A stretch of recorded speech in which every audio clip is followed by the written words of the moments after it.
are ready.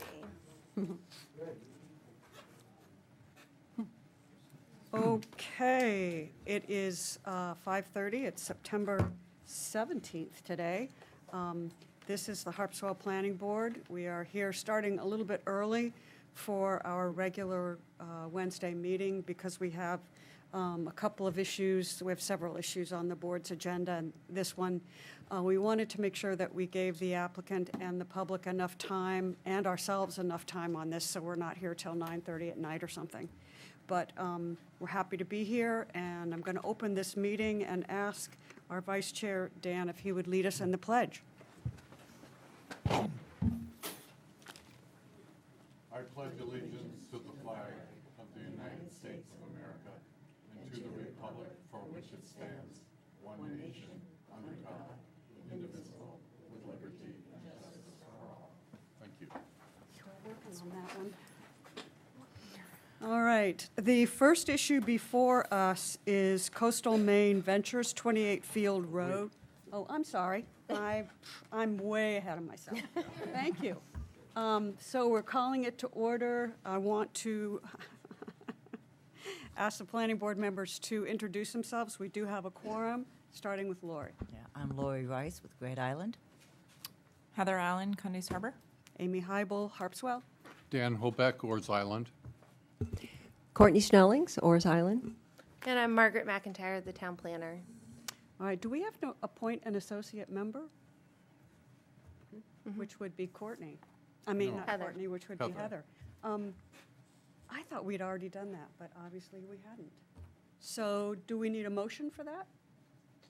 Or the- No, I the think select board appointed her. you can just assign her a voting member for the meeting. Well, we have 1, 2, 3, 4, so we have 4 people. And we have 5, so she makes the 5th one. Yeah, well, we only need 4 for a quorum, so you're welcome to vote. Good, excellent. All right, so,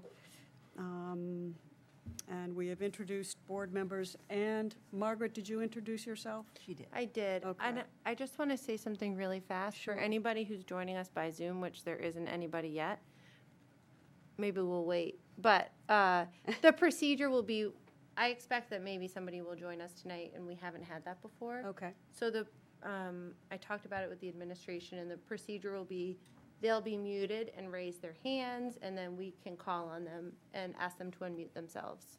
perfect. Yeah. Thank you. If I don't see it, will you? Yeah, well, I'll keep Watch. an eye on it.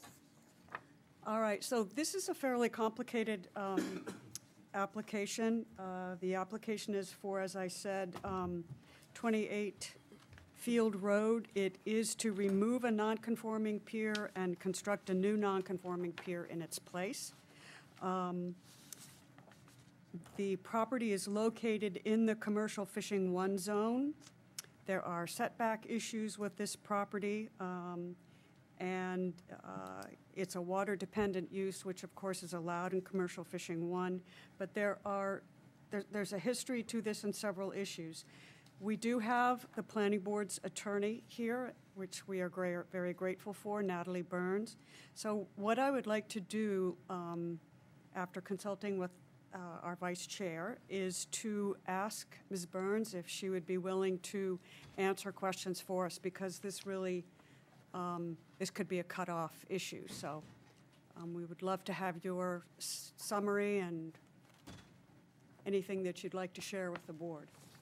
Thank you. I know that this board has been through this already, so I won't go back over any history of it.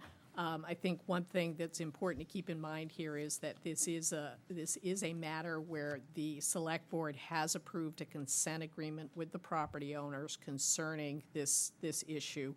And that may come up, that may be relevant to some of your consideration this evening. However, this is an allowed use in this zoning district. A dock is allowed here. And so it is not a non-conforming use. I think there was a question that came up about whether this was something that was possibly subject at some point in time, maybe not now, but in the future, because it hadn't been used, would it be considered abandoned? And the answer to that is no.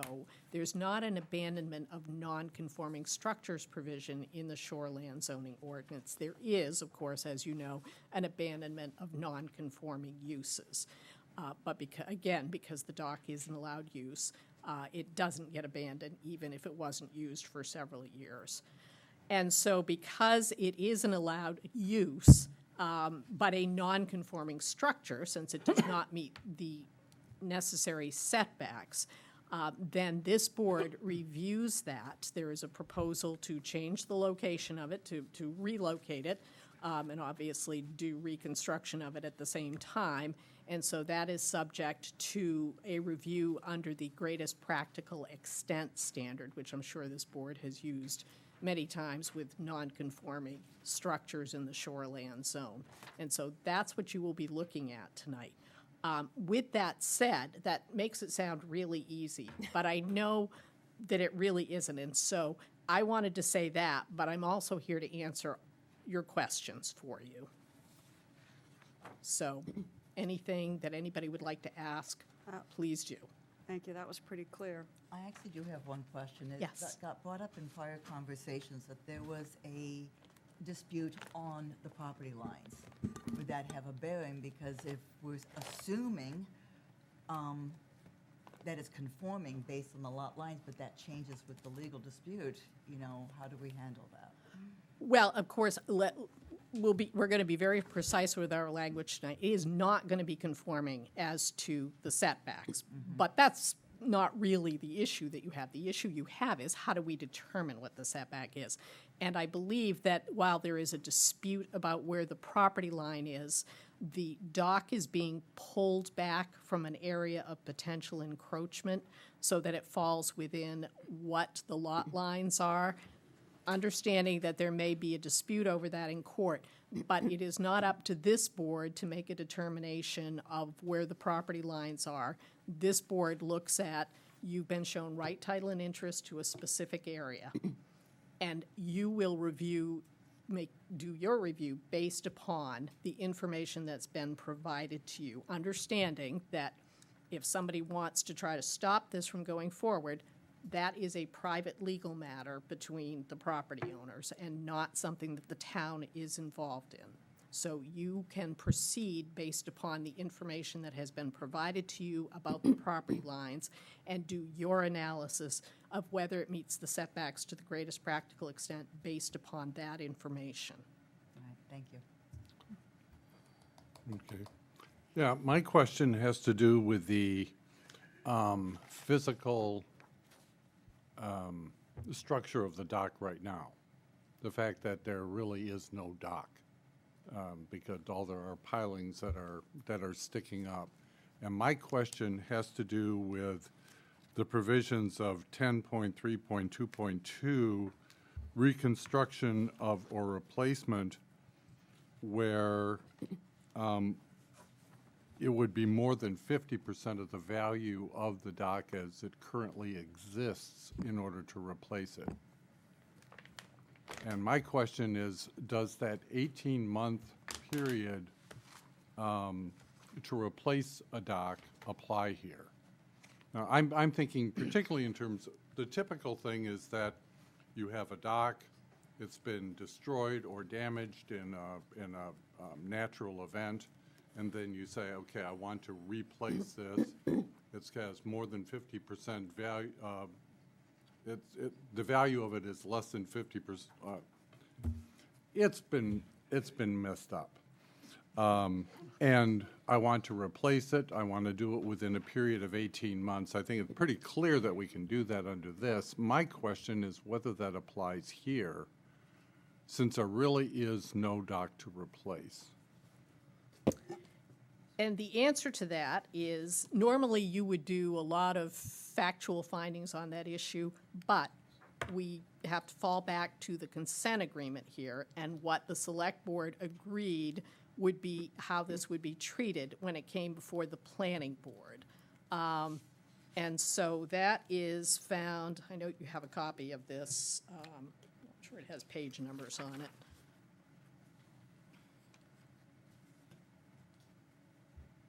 That is found in the consent agreement. I'm trying to find the exact language so that you don't have to be looking for it yourself. I've got it right here if you need it. I do have the consent agreement. I'm just taking a quick look at it. I believe it's in section 2, where it says that they'll submit a plan replacement, a replacement dock application, and that, and it says the CEO, but you've stepped into the shoes of the CEO by asserting jurisdiction over this, which you have the right to do under the ordinance. And this says that as long as certain steps are taken, the CEO agrees and will publicly opine as necessary that the proposed dock relocation contained in the application meets the greatest practical extent, and that the CEO will not challenge the replacement dock application's conformance with 10.3.2.2 of the shoreland zoning ordinance. And so that was the provision that you were referring to about, well, was this done within the 18 months? This says that the town, and now that's you, initially the CEO, but now you, is not going to challenge that issue. So they essentially have determined what our purview is. They have determined your purview, and your purview is to determine whether the setbacks are met to the greatest practical extent. Okay. Okay, I think help me here, because I think we're dealing with two separate questions. One of which is, will the town question any setback requirements? And I think that's clearly outlined in the consent agreement. My question goes back to the other issue, which is, regardless of whether setback requirements are waived or covered by the consent agreement, whether the fact that more than 18 months has elapsed, whether it binds us there as well. And I'm just looking quickly here, I didn't see anything there. Well, actually, the reference to 10.3.2.2, the 18-month provision is in that. And so when it says,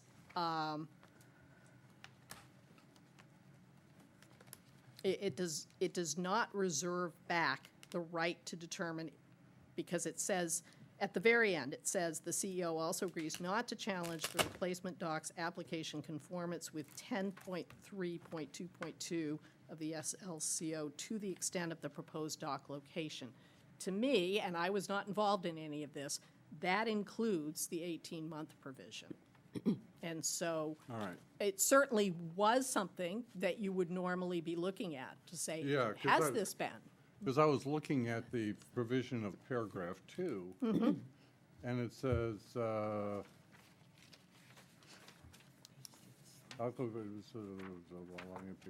CEO agrees and will publicly opine as necessary that the proposed dock relocation contained in the replacement dock application meets the greatest practical extent setback requirement of 10.3.2.2.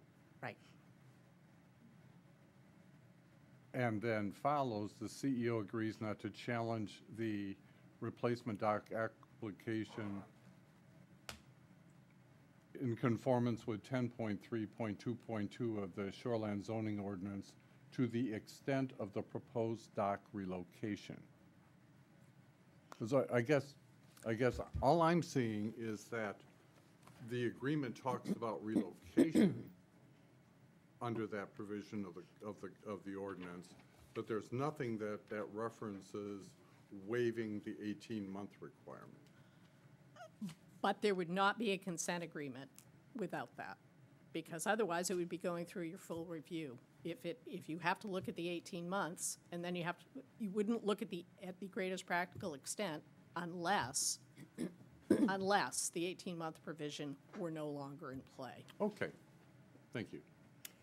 All right, so I have a question, unless someone else does. I always have a question. All right, so the greatest practical extent, that's my question. So would it be within our purview to reduce the width of the pier so that it is less non-conforming? I believe that is within your purview, yes. Okay. But you do have an application before you for a specific dock. But I believe it's always true that you can say, this does not, but this will. Okay. So when we look for the greatest practical extent, we could say, I have to look at the application and, okay. And the all right. proposed And use as well. You have to look at the application, the proposed use, whether the width would be sufficient to Yeah. support the proposed use. Okay, all right, thank you. My Anybody else question, have- yeah, of course. My question may not be a legal matter per se, so you can let me know that. What we have before us is an application for a dock that will be truncated, where the current one runs over the riparian rights of the property owner, the abutting property owner. And my question is it only within our purview to talk about the truncated dock? Because I wonder how floats will be attached without being in the riparian rights of the abutter if the dock is shorter. I'm trying to visualize this, but maybe that's not something to ask you. I don't know.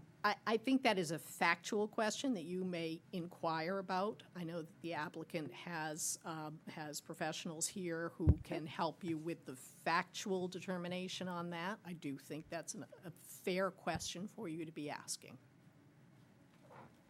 It's a good question. I guess we'll find out. If you don't have anything else right now, I'll be over there if you need me in the future. Thank you. Okay, thank you. All right, let's hear from, does the board have any more questions of, now we're ready to hear from the public, From the applicant. from the applicant and the public. Yep, absolutely. Applicant, by all means. I just want to interrupt really fast and tell Paula on Zoom, if you want to speak, you need to raise your hand or maybe press 9 on a phone. There was instructions on the agenda, so if you want to speak, just let us know and we will call on you. Hi, good evening, everyone. I'm Tim Forrester with Flycatcher. I'm here on behalf of the applicant. So we had a introduction to the project at the last meeting, so I'll kind of briefly go over it. This is a existing non-conforming commercial dock owned by a commercial fisherman who wants to replace it in kind, and through the consent agreement believes he has the right to do that. And part of that is to make it less non-conforming. I think I said that right. So the way that we worked through this was, first he hired a surveyor. So we have a survey plan provided to you that shows the property lines. I have a full-size copy if anybody needs to look at that. And then from there, the deed for this parcel defines I'll say the western property line as you're standing on the road facing the water to the right. That property runs out to the southernmost tip of ledge. So we were there on a negative tide, and you could clearly see where that spine of ledge terminated and dropped off. So for us, it was obvious where that point is. Granted, it's the tip of the ledge, so perhaps that's a smidge arbitrary, but it's right there, and I think that's a fact.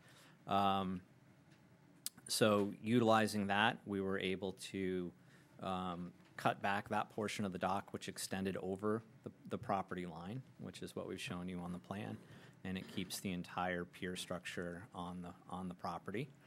The addition of the ramp and float, I think that is not under what's being reviewed tonight by the town. but I'm happy to talk about it. It is a 55-foot ramp and then a 12 by 12 by 20? 12 by 20 float.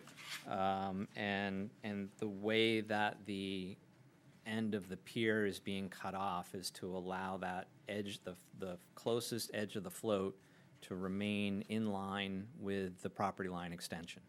So if you were to continue that line seaward, his entire pier ramp and float would be in front of his parcel. Thank you, that was helpful. Sure. I think the topic here is have we done our due diligence to the greatest practical extent? From a length requirement, I believe we have. We've shortened this up to get it within the boundary. The pier itself is only 12 feet wide. It was 12 by 48 originally. It's almost half that size now. He is a commercial fisherman. His son's a commercial fisherman, and commercial fishermen are allowed to build docks, that planning board review, up to 12 feet wide. Anything greater, kicks the review up another level. So I think that 12 foot is the minimum for a commercial dock.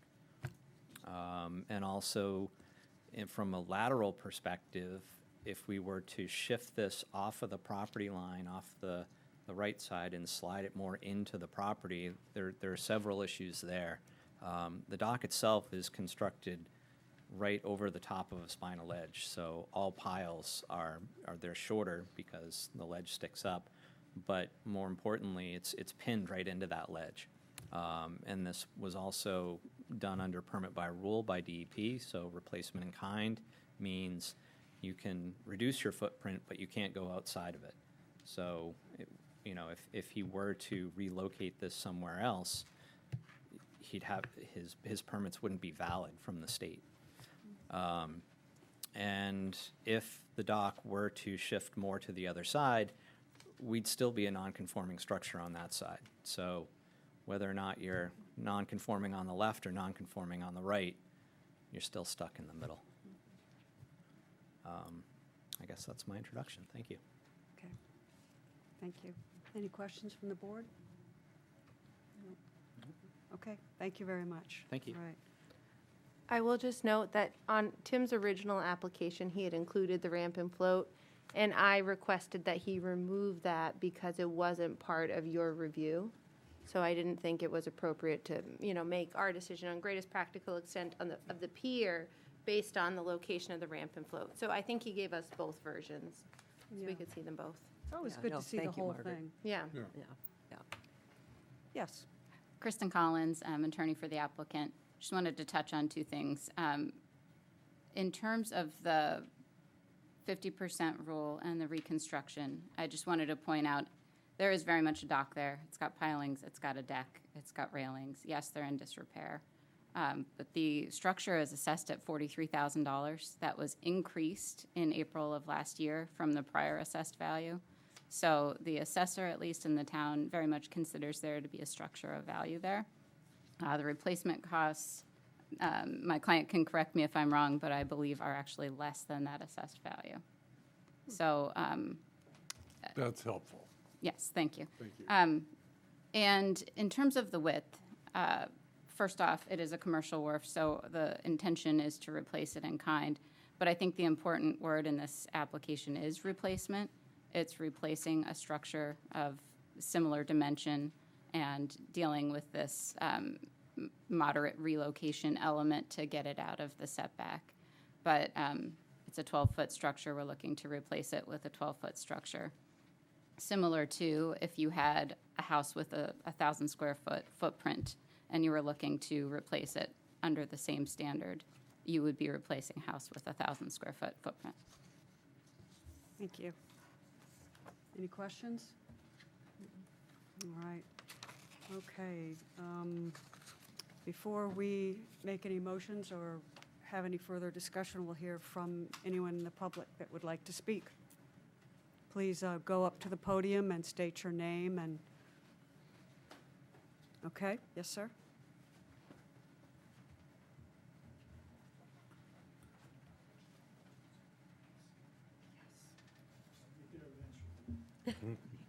your time.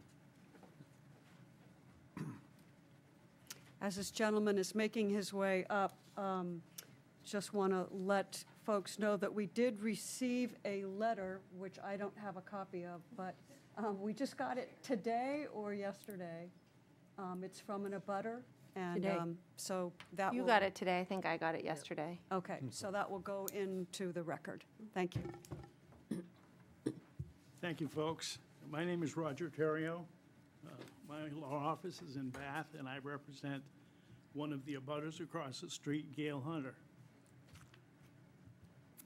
There are a couple of things here that trouble me a little bit, sometimes a lot. First of all, I want to raise the issue about plans that accompany the application. You've got an Exhibit A that looks like this. Yep. Okay, and you've got an Exhibit F that looks like this. All set? Exhibit F is a boundary survey done by Owen Haskell, Inc., which is a surveyor in Portland. And this was the property that Gail now owns. And this boundary survey was done in '08, I think. My eyes aren't all that good. They give you these reduced copies of these surveys. I know, we face the Drives me same crazy. thing. I know. Yeah. I totally get it. Oh, well. We'll get by that. But you can see on this one, on Exhibit F, that the boundary line as determined by the surveyor cuts right through the middle of the pier. Okay. This is the Exhibit A that accompanied the application. And if you take a look at that, the adjustment is in the very end of the pier. So I don't know which is the line. I mean, I'm betting on the surveyor, but this is not a survey. So I think you're going to have to unravel that, and I think the litigation that's pending is intended to do that. So it may be premature to even think about what we're going to do with this and whether it meets practical requirements. So there's some work that has to be done with that.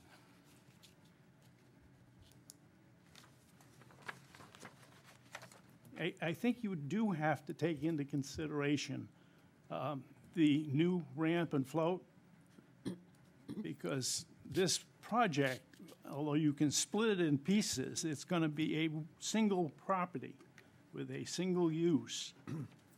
And the location of the ramp and float is going to create more non-conforming setbacks.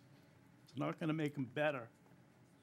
It's going to create a situation where the setback violations are going to be worse, because there is no setback violation where the ramp and float are at this point in time.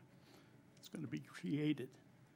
And I think you need to take a look at that, because it would be somewhat, I think, disingenuous to grant this portion of the application process.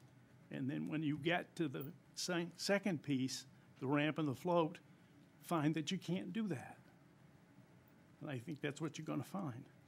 So I think you need to be a little bit more broad in your approach, and I think a little more careful about what these property lines look like and where they are. You can't start a project like this until you have a determination as to where the property lines are. We don't have that, except for the Owen Haskell survey. That's the only evidence, surveyed evidence, which is what the board insisted on when they went through the process and made the determination. And the agreement is they wanted a surveyed determination where, in fact, on the face of the earth, those property lines were. And I think you're lacking that at this point in time. So how you can make a decision when you don't know where they're actually proposing to build the pier and what goes with it is unfortunate. I just don't think you can go very far forward until you have that determination made. There's two ways that it can be made. We can agree on where the property line is, which is highly unlikely, or we can allow the litigation to go through and have the court determine where it is. Either way, there has to be a determination, and there hasn't been one at this point.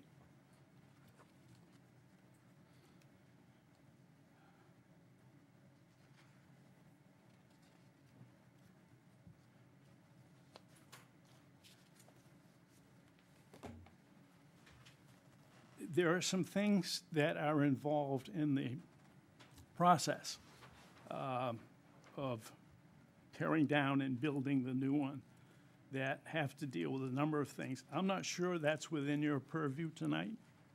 That may be the codes office's purview. What I'm talking about is things like where this material is going to be stored.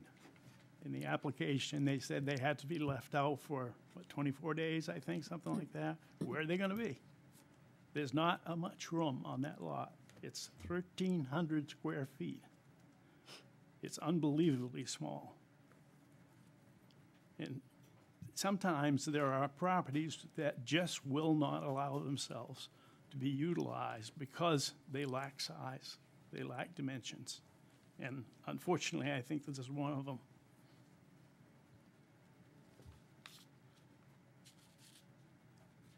The rest of those, I think, are for the next round, so I'll save them until then. I'll be back. Before you leave, I think we'll have an answer on the survey question in a moment. Is that correct? Sure, I'd be happy to. All right. So we'll deal with that survey question. You had a couple of other things that you mentioned that I think we need to address. One of which is the fact that, the placement of a float is not part of this application, and we know that. However, anybody who, assuming that we were to approve this application today, that is done at the risk to the applicant that we will say later on that that float is not appropriate or doesn't meet muster. That's always the risk that an applicant takes when you break it into two parts like that. So that issue will be addressed at that time. Of course, but I Yeah. thought that it was fair to bring it up at this point in Certainly. time and identify it as an issue. Yeah, and so that you can consider that fair warning to the applicant, in other words, right? The other thing you I'm mentioned. not sure that's why I'm here. No, I'm sure not either. You also mentioned pending litigation, and I think our attorney can correct me if I'm wrong here. But I do not believe that under Maine law, it is within our purview to delay an application due to pending litigation. There are a couple of cases on point on that, I believe. So the remedy, if this were to be approved and you believe that the pending litigation affected it, the remedy is not within the planning board, but it is within the existing lawsuit to issue a temporary restraining or a temporary injunction on something like that. You're entirely correct. I only thought it was fair, again, to make sure that you were aware that that was an issue that would need to be resolved. Yeah. If an applicant decides that they want to take the risk and they want to go ahead, then they're going to have to deal with the consequences down the road if, in fact, it turns out that it's not quite the way they think it is. Yeah, and Maine's approach to this about the existing and pending litigation is not the way it is across the country. There are a number of I'm states fully aware of that. that take a very different approach, but we're in Maine. Yeah, there's a case directly on point where they allowed an application to go forward, even though there was a dispute as to where the property lines were. So I'm stuck with that one. Okay, Yeah, we're thank you. stuck too. We feel a little constrained by it as well. It doesn't seem to make sense. Nope. In fact, we recently approved a subdivision plan that may end up coming back and being amended within the year, so we don't know. Yeah, you're right, it doesn't make much sense. Yeah. But that's what the court found, so we're stuck with it. Thank you. Thanks very much. I appreciate it. Thank you. not sure. I'll get out of here as soon as I can. Take your time. Yeah, take your time. I have another question, so take all the time you need. I'm sure that I do not quite understand the ramp and float issue that you just spoke about, that it would come back to us for our review. Why are we not reviewing it now? That's why I asked that question. I don't Yeah. believe they requested Low it, level. did they, in the application? Part of the consent agreement is that it would come back to the town in two separate applications. Okay. One is this question about jurisdictional review, and two is what the codes office is considering an expansion of the structure with the addition of a ramp and float. And this goes back to the history of, the consent agreement and the questions between the codes officers and the property owners. But originally, there was a disagreement in whether or not there had been a ramp and float attached to the structure in the past. And so part of the consent agreement was you'll come back to discuss the conformity of the pier, and then you will come back and say, whether or not there was a ramp and float, we're not gonna answer that question right now, but you'll come back as if it never existed, and talk about the addition of a ramp and float. So that's the expansion, and that will just go through the code office, get weighed in on by the harbor master, and then ultimately go to the select board. Okay.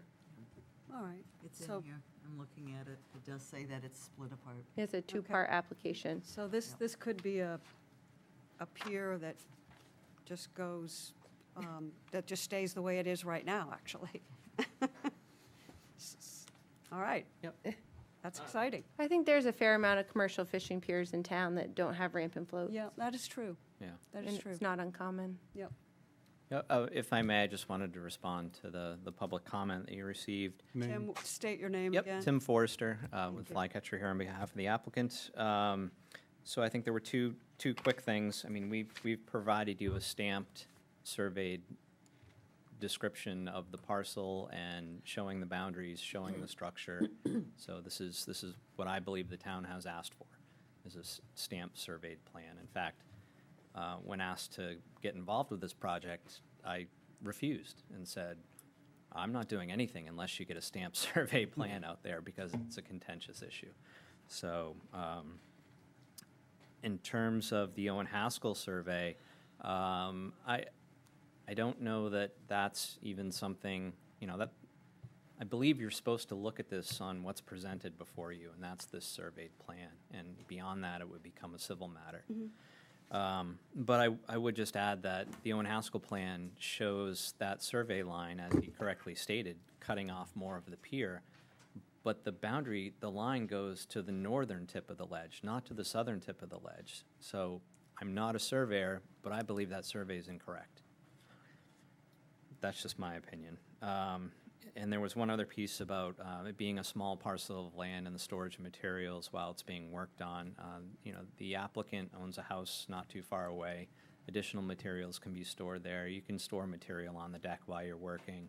It is a requirement that any pressure-treated materials be cured on dry land for 21 days prior to the start of construction. Most PT is already cured in the lumberyard before you even get it onto your property. Not all the time. Sometimes you can get some stuff that's a little fresh, but that's easily managed by storing it off-site at his own property. So, thank All you. right. Thank you. Thank you, Tim. All right. Mr. Terrio. Would you like me to bring you that? You can stay there. I'll bring you Get in the mic, yeah. Just very quickly, this is Exhibit A with the application. That is not a boundary survey. Okay. Thank you.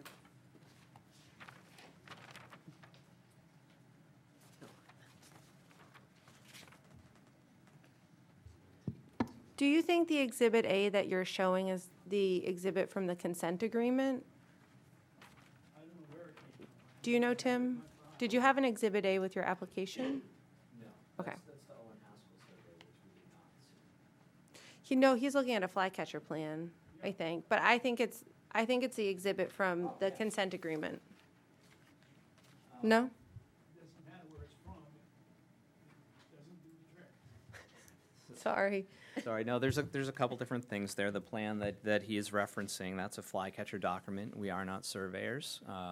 That's why we have this as, or that, as our, that is our surveyed plan. The other documents that were prepared, as I do for all projects, we generate plan views and cross-sections. So it's really the cross-section that we produced for this so that you could see the construction of it, the vertical timbers and bents and how things are attached and the like. The reason why we submitted the exhibit, I think A, he called it, which again is our plan.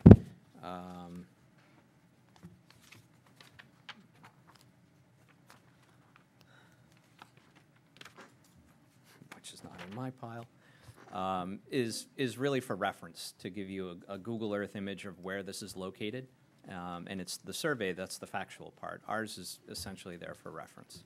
All right. Mr. Terrio, do you have a copy of the Moran survey? I believe that's the survey that the surveyor that Flycatcher used? I have a copy of that. I didn't bring it with me, but I have a copy of it. Okay, all right. All right. Could I just clarify that Exhibit A is in fact an exhibit to the consent agreement, and the purpose of that exhibit is to show the reconstruction and partially relocation of the dock will be substantially as depicted on the sketch attached as Exhibit A. So I don't believe that was intended to be part of the application before you, but it is part of the consent agreement. And so any application that they provide to you does have to be substantially consistent with that, but it's not necessarily, it's not a full plan, and it's not a survey. So the consent agreement is based upon a document that's not an official survey. That is correct. So if the official survey shows something different than Exhibit A, which was part of the consent agreement, does that nullify the consent agreement? No, it would have to be something that is substantially different from it. Okay. There could be differences because it was not a survey plan, and this is quite common with consent agreements, that there are sketches that are done and that the survey work is done after the fact. If it were substantially different from it, if it were a larger area and it was in a completely different area from what was depicted on the Exhibit A, that's not substantially in compliance with it. But the fact that it's not a survey and that the survey may look somewhat different but not substantially different is what you're looking at. Okay, all right, gotcha. That part of the consent agreement was made, I believe, as like a document for everybody to determine how to move forward. So they just determined, this will be generally what the replacement looks like. We'll iron out the details once we get the survey. Yeah, I'm not familiar enough with the details, but if the boundary survey changes such that the shape of the pier has to be changed significantly so that it's no longer really usable, that's another issue, and I would think that would be substantial.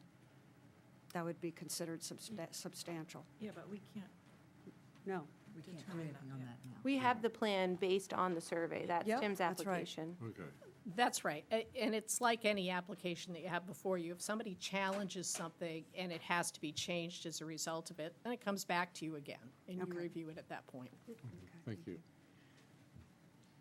I did call the surveyor. Tim? Would you state your name? I'm sorry, Tim Clark, Codes Office, Harpswell. I did call the surveyor.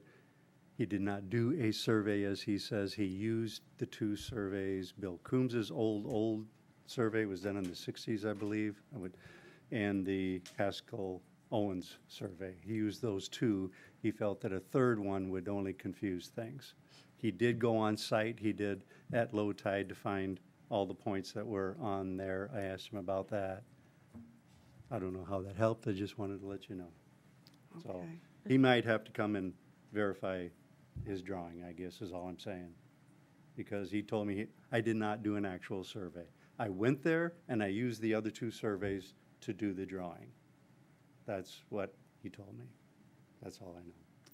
Okay. And I only get concerned that on the one drawing shows on the wharf, it's plus or minus a certain distance of where the cut line is. I just think if it's going to be surveyed, it should be an exact number. Yeah. Should be able to exact where it's going to be cut. That's Yes, I agree with that. What do you agree with? If it's a survey, it should be exact. In my humble opinion, how can you use two surveys to determine something if the two surveys aren't the same? I don't know. That doesn't make sense to me.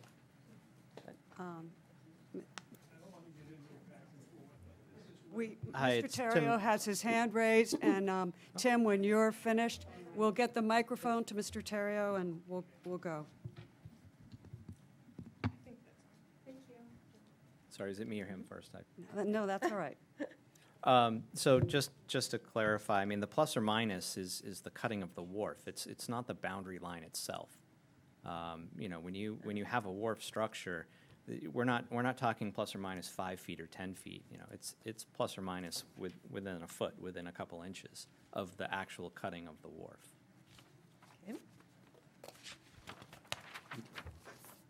Thank you. Mr. Terrio, yes, you have a, Thank you. We have hired our own surveyor, and he has gone through, he's done a good deal of surveying in this area, not only this piece, Gail's piece, but other pieces. And he has verified to us that he would issue a letter saying that he agrees with and is in conformity with the Owen Haskell survey that's been provided, not the plan that's with your application. It's my understanding, though, can our lawyer correct me if I'm wrong, we can't go by what might come forward. Am I getting that correct? Yeah. Yeah, okay. we can't, but one of the requirements for a complete application is that you have an accurate survey. I'm also just uncomfortable with, like, nothing against codes officer. I feel like we can't, without having the person that you spoke to send a letter or something, I don't know that we can go by that either. Like, Okay. That's my Yep. feeling is we should be going by what we have. And if we feel like we want other information, then we can ask for that. But hearing what people, I could come tell you that we're waiting for this too, but Yeah. we don't have it. So Yep, we need to make a decision based on what we have here. okay. Or ask for some, Right. or ask for something Yep. more, right. Okay, thank you. Mr. Gilly, Since you all received the letter, let me be abundantly clear. I am here. Identify yourself, I am. please. I am here as a member of the public. My name is Matthew Gilly. I am not here as an elected official or a member of any other board or commission. I am here exercising my First Amendment right as a member of the public. That being said, my family is the abutters to the eastern there. My grandparents own the beach to the east, and I have a couple of questions. One is the survey that is being provided, has that been registered? Like the Owen Haskell one has been registered in the Registry of Deeds. And two, in the application, if you go to page 9 under project description, I brought this up at the last meeting as well. It says on the second paragraph of the last sentence says, no trees will be cut or removed in order to complete this project. The code enforcement officer at the time was Margaret and came down and confirmed that trees had been cut and trees would have to be replanted. This is an extremely steep bank. It's already been stabilized at least once in my lifetime. And with trees being removed, that greatly increases the risk for erosion, especially if they aren't going to be replanted. If this goes forward, I would at least like to see the trees replanted so we don't have erosion issues along that road, because there are several properties beyond that that would be affected if that road collapsed. My other question has to do with parking. If this is a commercial wharf and they plan on using it that way, there is no parking there. And if there has been times when the sheriff has had to been called and had to remove vehicles because other vehicles couldn't get down the road because they were blocking the roadway. So my concern is with parking. I understand that they have a property that's nearby, but if they're lugging heavy fishing equipment, they're certainly not going to be lugging it from a couple 100 yards or a quarter mile or half mile away. They're going to have to park somewhere, unload it, and deal with that. And how is that going to affect other people down the line? And the last thing I want to say is the thing that gets me the most about this is I think as a town we're setting terrible precedent if we approve something like this. We're kind of saying, and this is just my opinion, that I can go in and I can find any wharf that's in town here, no matter the shape it's in, and I can buy it and I'll be able to rebuild. You know, it doesn't, because that's what we're allowing to happen here. This was in disrepair, had been in disrepair for at least a decade, if not longer, and this isn't on you, this was from the consent agreement. We've decided to ignore that fact and just let it slide. And I don't like the precedent that sets personally. And that's all I have. Thank you. Thank you. Thanks, Matt. What I would note is that I think the board's review is really limited. I wrote a memo kind of, I feel like addressing some questions that kind of we all had when you took jurisdiction of the application, which is like, what's the scope of our review? And the scope of the board's review in this case is specifically limited to greatest practical extent. And after this, and I wrote this in my memo, but after this, then it'll go to the code office for processing for compliance with all the rest of the ordinance. So whether or not there was tree removal, and whether or not parking can be considered, replanting be considered, all of that will be addressed when the code office reviews it. Margaret, Yeah. is it Thank you. You're welcome. is it possible for us to put conditions of approval? I think so because, maybe this is a question for our attorney, but because we took jurisdiction, we can put conditions of approval on. What the scope of them are, That's my question. that's not a question that I know the answer to. But I do know because we did take jurisdiction, we can make these findings and conditions of approval. Okay. Yeah. But we've never, yeah. Mr. Forster? If I may, I would just like to respond to Mr. Gillies' comment quickly. The first question was about the survey and the fact that it's not registered. There is no requirement that this be registered and filed. It's a stamped, surveyed plan. In terms of tree cutting, if you look at the photographs in the application, the pier is built over ledge. There are no trees to be cut to replace the pier.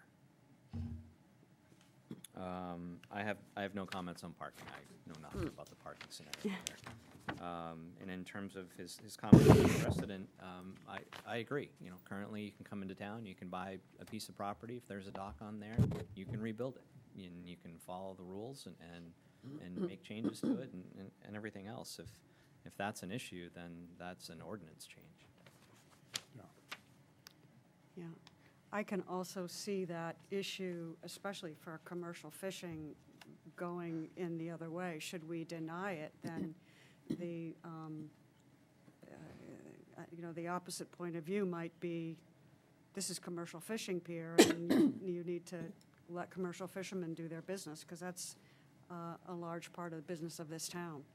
So it's kind of 6 of one, half dozen of the other in some ways. All right, we have people on the phone. I want to give people who are on the phone the opportunity if they want to make comments. Liz Ziegler and Paula's phone. I think Liz Ziegler. Liz- No comments from me at this time. Estes. Oh, I'm sorry. That's right. Yeah, Liz, welcome, Liz. We're not. Thank you, Yeah. thank you. Okay. Nice to see you. Nice to see you guys as well.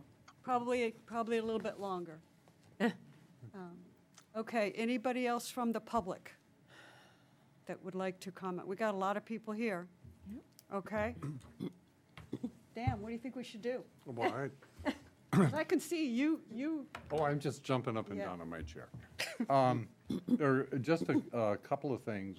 The first of which is, one of the things, the requirement, and this gets to the whole survey, is that you have to submit a boundary, you have to show where the boundaries of the property are.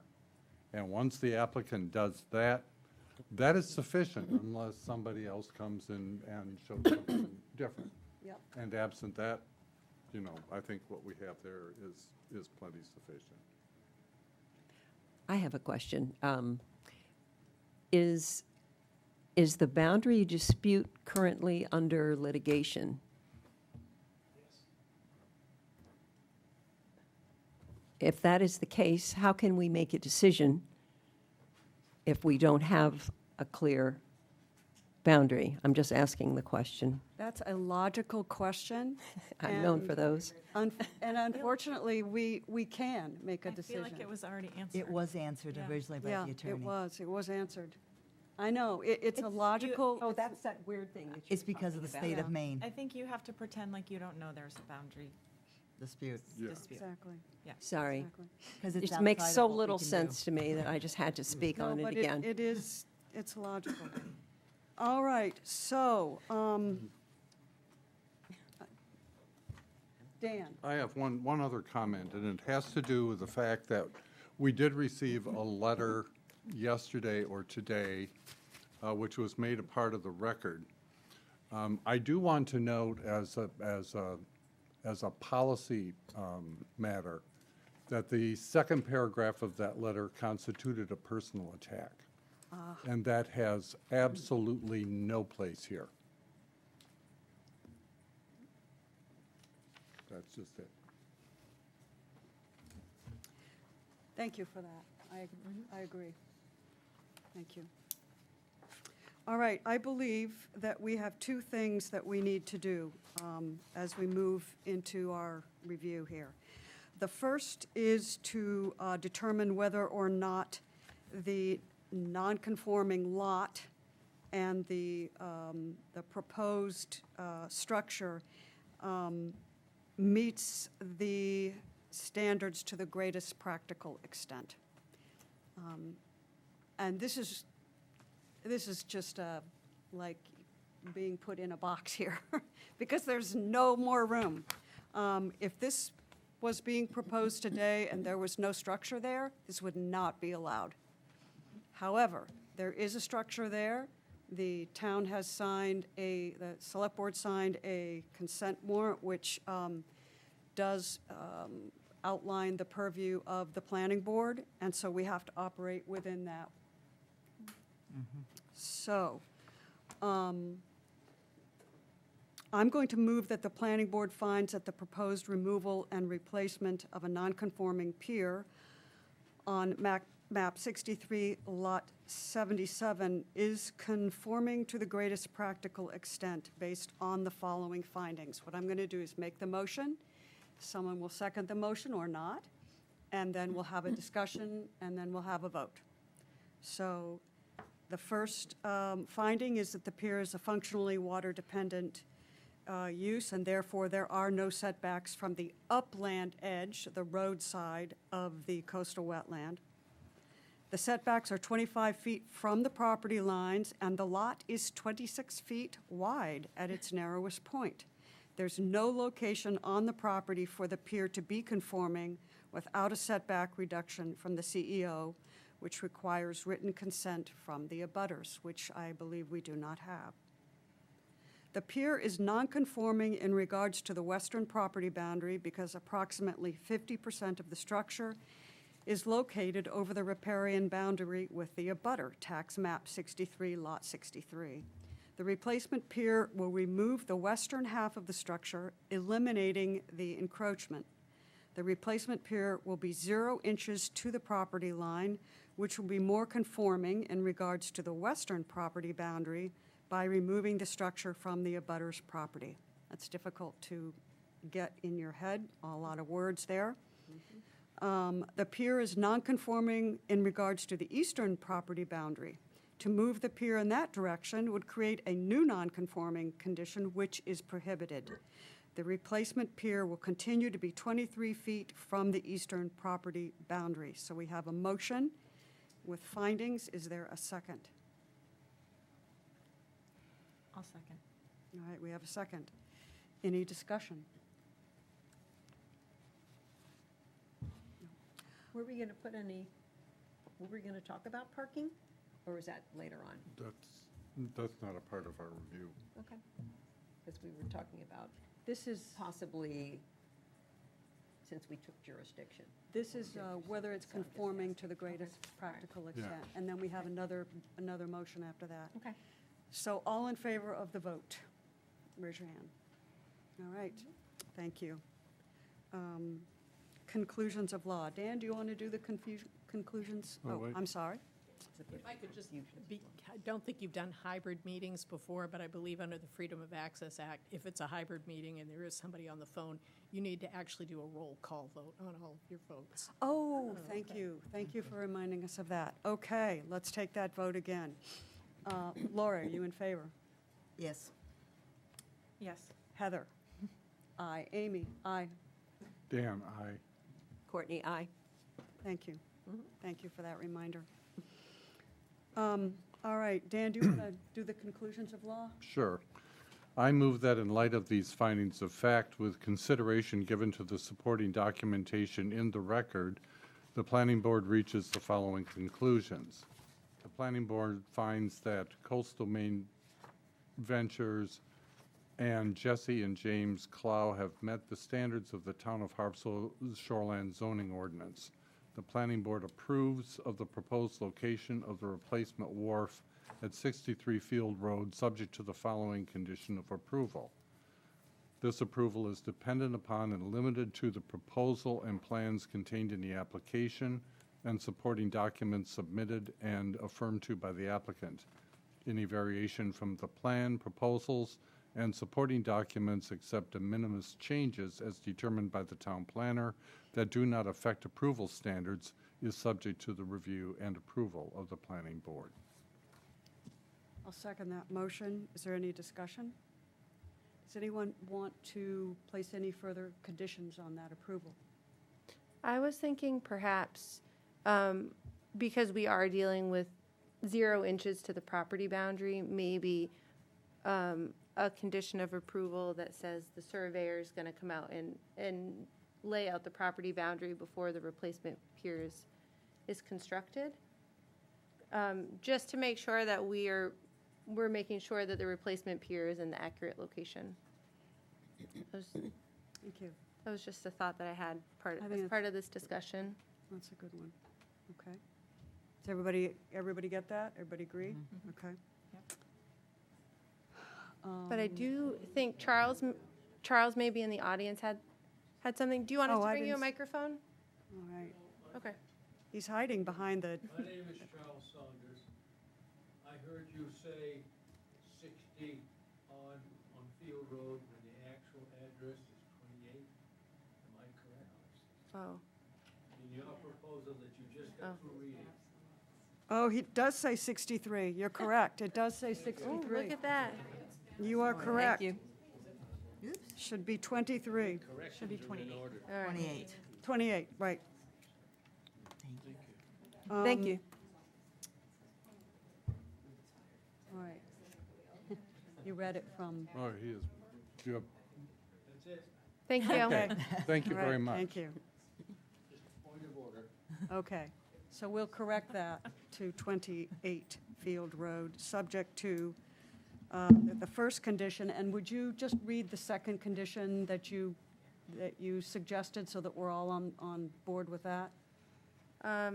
Maybe prior to the removal and replacement of the pier, a licensed surveyor will delineate the property boundary with map 63, lot 63.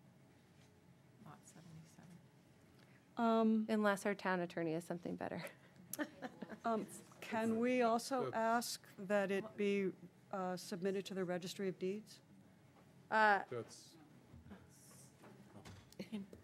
I don't think that it's a stamp plan, so it's gonna be accurate whether or not it goes to the, Yes, and plans actually usually are not recorded in the registry except for subdivision plans or for larger development plans. And the registry actually doesn't really love to have them recorded. Okay. Except for those.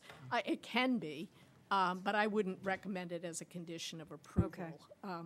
As part of the litigation or part of any, if there were a settlement in this case, they may choose to do it, but I would not recommend that the Okay. board require it. Okay, thank you very much. And All just right. to clarify, that it was map 63, lot 77. 63, map 63, lot 63 is the abutter. Oh, okay, With the the- abutter. yeah. Okay. Thank you, my It's apologies. Gail Hunter's property. All right, we have a motion that has been seconded. It has two conditions of approval. Any more discussion? Can you read the conditions for me? Yes. The first condition, you should have, do you have that? Yeah, I have Okay, that, the first- second The one that second Margaret condition is, prior to removal and replacement of the pier, a licensed surveyor will delineate the property boundary With map 63, lot 63. for map 63, lot 63. Who's the abutter?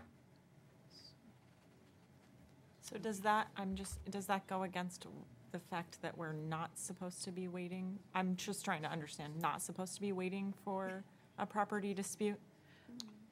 I Or just- that's just our way of saying, I guess I just need some clarification on that. It's, sorry, it's not, I don't think I've ever said my name, Natalie Burns. It is not unusual for a planning board to require, Thank you. as part of the construction Okay. process, that this happen, just to be sure. Thank you, thank you. I'm new. I just No, would that's hate great. if the dock construction, if the Yeah. dock construction team got out there and they put it, and what if it was wrong by a foot, you know? Yeah. This way, there can be a little more, an exact thing to measure off of. All right, all those in favor? Oh, roll Motion. call. Roll call. Yeah, we have to do a roll call. That's why I was pointing at Lori. Yeah. Lori, aye. Heather, aye. Amy, aye. Dan, aye. Courtney, aye. All right. Thank you. Thank you very much. That was, does anybody need to take a little break? Yeah, let's take. We'll have to take just a break for everybody in the lobby to be able to Okay, come we're in. going to take 5 minutes, Oh, good, I'm actually gonna use the rest. get our things in order.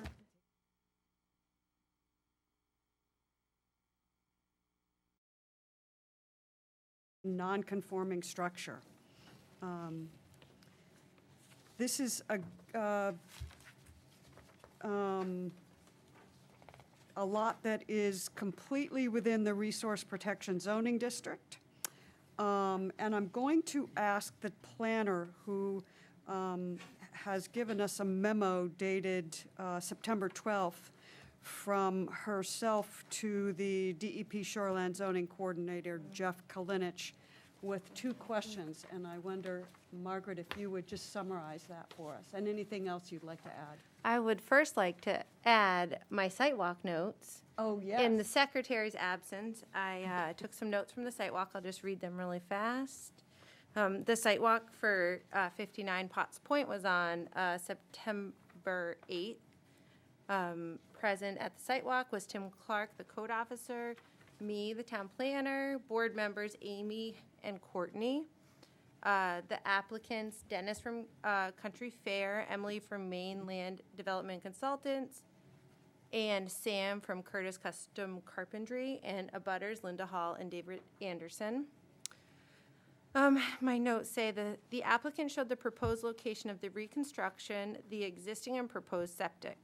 The lot is developed with a house with a deck and a detached shed. The lot is almost exclusively vegetated with grass. There's a concrete retaining wall along the coastal wetland, which extends a few feet above grade.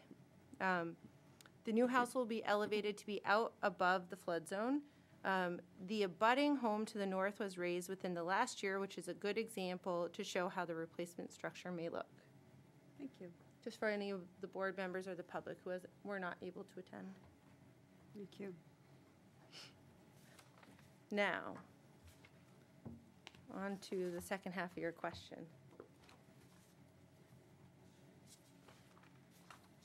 Which was, you want me to read it? You can read it or summarize it, whichever is So you'd like. I had, in my review of this application, I had kind of two questions for Jeff Kalinich, which is the main our DEP shoreline zoning coordinator. So all questions shoreline zoning, I send them to him. My first question was, in this replacement application, they show a relocated, expanded structure. And I said, when conducting a greatest practical extent review, should we first be reviewing the relocation of the structure and then reviewing the expansion of the structure? And he said, yes, the existing structure needs to be relocated to the greatest practical extent, and then the expansion is designed. And then my second question is, what's the correct ordinance provision to apply when considering the application to expand in the resource protection zone? Should it be shoreline zoning ordinance section 13.1.1, which doesn't really apply because it's specific to new structures within resource protection? And he said, essentially, the shoreline zoning ordinance is missing a key standard from Chapter 1000, the DEP Guidelines for Municipal Shoreline Zoning Ordinances. The standard that we're missing outlines the rules for an expansion of a structure in the resource protection zone. That memo and my emails with Jeff are both available on our website under Planning Board Pending Applications, if anybody wants to look them up. So I feel like usually the board doesn't get bogged down by shoreline zoning questions. Usually they're answered before it gets to you, but it was kind of really in the review of the application that these questions came up and it had already been applied. So here we are discussing them. So just, I guess, a threshold question would be, is it your recommendation that we review this as a package or do it in a series of steps? I think greatest practical extent, you're supposed to first look at the relocation of the existing footprint and then look at the expansion. So I think that this needs to be separated into two separate applications. Not two separate applications, but two steps, like you said. But I do think I emailed all this to the applicant, and Emily did provide a response that maybe she wants to talk about. I see she's ready to talk, stand up to the podium, but it is a discussion that we should have. Yeah. Okay. Can I ask a question before that? If this is being relocated entirely, it's the foundation is not going to be used, the whole thing is going to be moved, does this not qualify as a new construction? Because it's a completely new structure that is on a completely new foundation. That's my question. The answer is it's a replacement. So the structure will be new, but it's replacing an existing structure. So it's not a brand-new house in resource protection. It's a replacement house. Yeah, it was, I read in the ordinances, I was like, I need help. So thank you. Any other questions from the board preliminarily before we hear from the applicant? What we'll do is we'll hear from the applicant. The board can ask questions, then we'll ask if there's anyone from the public that would like to speak, and then the board will continue its deliberations. Okay, so please. Sounds good. Do you want to give you a whole spiel about the project or just? Would you? Right. Yep. Go with it. Yes, good point. I'm Emily with Mainland Development Consultants with Dennis from Country Fair, representing the Paris family. Would you guys like me to give you my whole spiel about the project, or just specifically the questions regarding the resource protection? You could give us a background. Okay, that's what I prepared, so that makes it better. Yeah.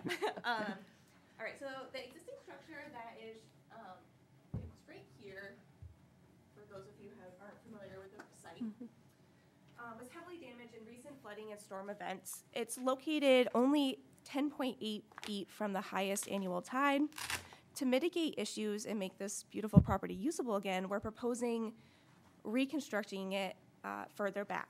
We're proposing, sorry, I keep walking away from the mic, I'm not used to this, to go back to the 25-foot setback off of the right-of-way road and from the setback here. The structure will take up a majority of the buildable area.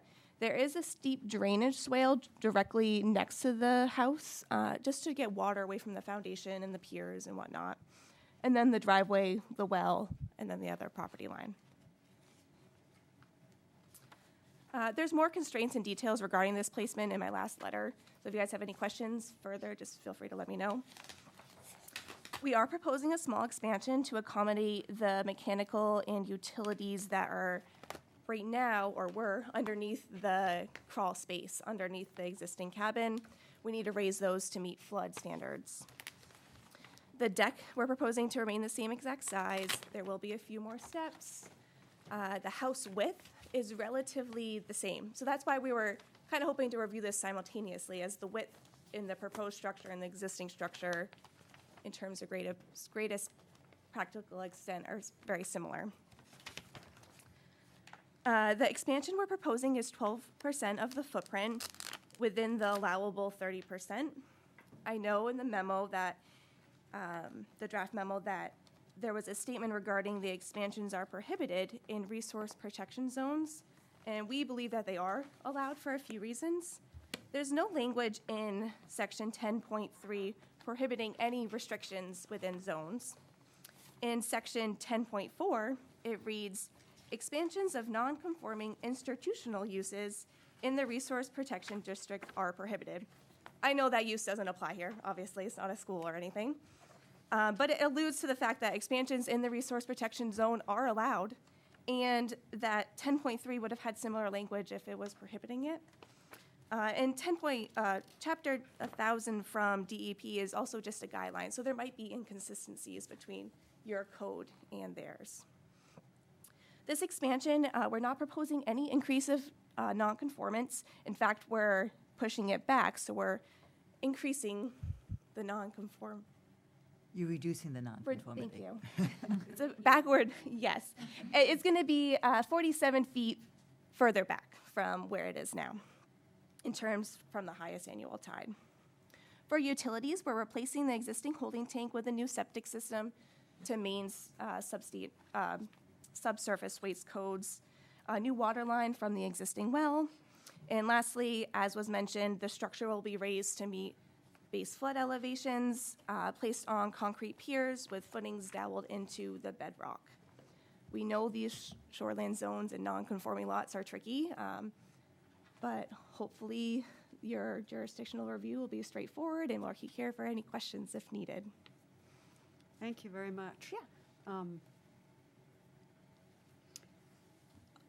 Any questions from the board? I would just note that the applicant could ask for a 30% increase, and that is not before us at this time. And I'm kind of convinced that this 12% for mechanical and utilities that were in the basement is pretty de minimis, but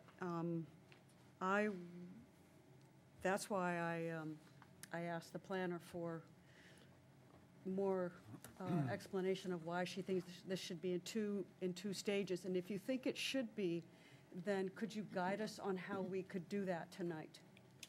So what got me started in thinking about how this applies to the shoreline zoning ordinance is that section 13.1.1 is just for new structures within resource protection.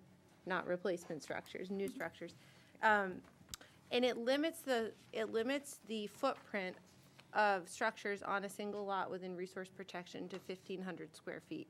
And if you add up the footprint of the structures on this lot, it's gonna be over 1,500 square feet. And that's really where it got my mind thinking, well, which provision kind of prevails? Are they limited to 1,500 or are they not? Well, that applies to new construction, so that's kind of.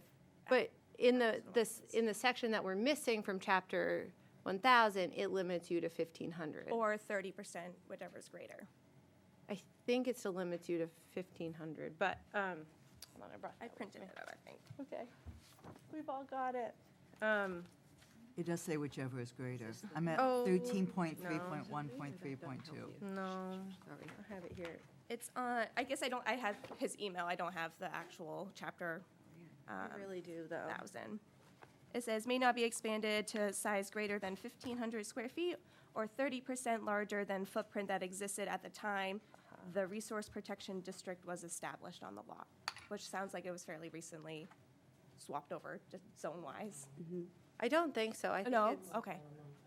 yeah, it's just the very end, and I have no idea why it's own resource protection. That's a question for another day. Just let me look at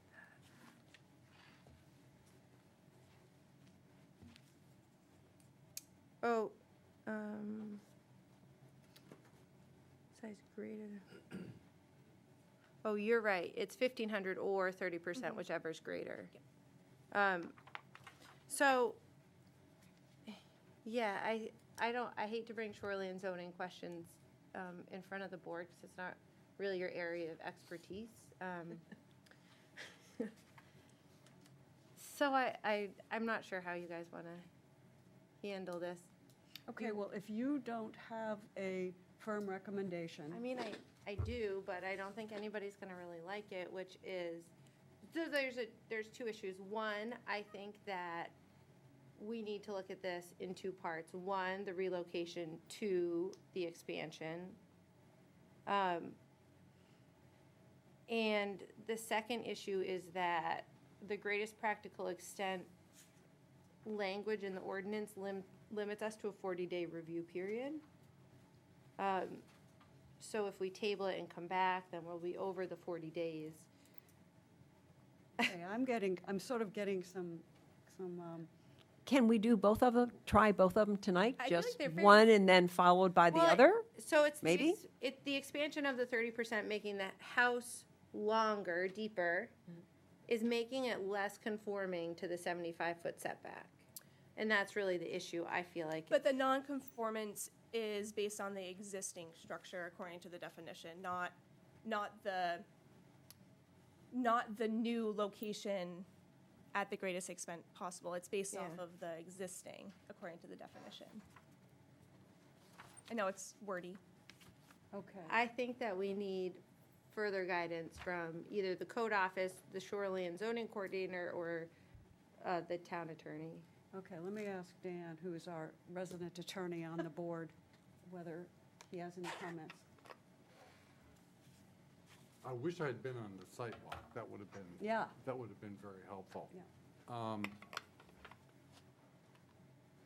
Yeah, I think the biggest problem is that we're missing a provision in our ordinance. And to what extent then do the state requirements apply to it? I think that thing can kind of go both ways. And that's a place where I think we really need to have a legal opinion on that. Because I can see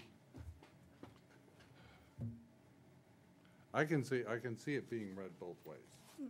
Just I know the non-conforming use doesn't apply here, but just the language in that section makes me think expansions are allowed in the resource protection zone, just the way it's worded.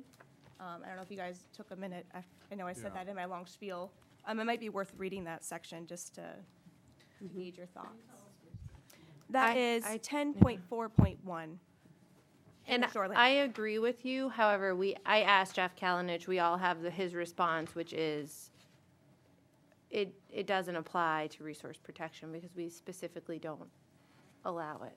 But there's no wording Right. in your ordinance to say otherwise. I agree. That's why I feel like maybe we need some further guidance. If it's at the state level, doesn't that supersede the fact that it doesn't exist in ours? That is true. There is a word earlier in your ordinance. It says inconsistencies shall control. Ugh. Basically, at the end of it, it says unless state shoreline zone provides otherwise. So, if there's inconsistencies with your ordinance, it's saying that the state guidelines supersede. Yeah, I don't think that the, I don't think that the response from the state really answered the questions that we have here. Yeah. Especially considering your response. And I would love to hear what they say in response to your analysis of this. Because I just think we need to be on much stronger footing if we're when we're gonna do this. Okay. I was prepared to move forward, but, and I'm sorry that, I guess I feel a little chagrined for the applicant and for the board as well, because if we knew this question was going to come up and that an attorney's opinion might be warranted, then we should get that opinion before we get this far. So I just want to say, I hope that, Margaret, that I know that you want to make sure that you don't overburden the budget with the town attorney's opinions, but that before we get this far, you should be able to tell us. I spoke with the town attorney about this issue, and this is what they said. Yeah, I feel like the shoreline zoning coordinator already answered the questions. But if the board wants an attorney's opinion, then we can do that. Yeah, I think Margaret pursued that diligently. She Yeah. made the request on September 5. Yeah. It took 10 days for us to get it back, and then the applicant only has a couple of days to Yeah, respond to it. that's true. It's a tight timeline. Yeah, Yeah. very tight timeline, and I think,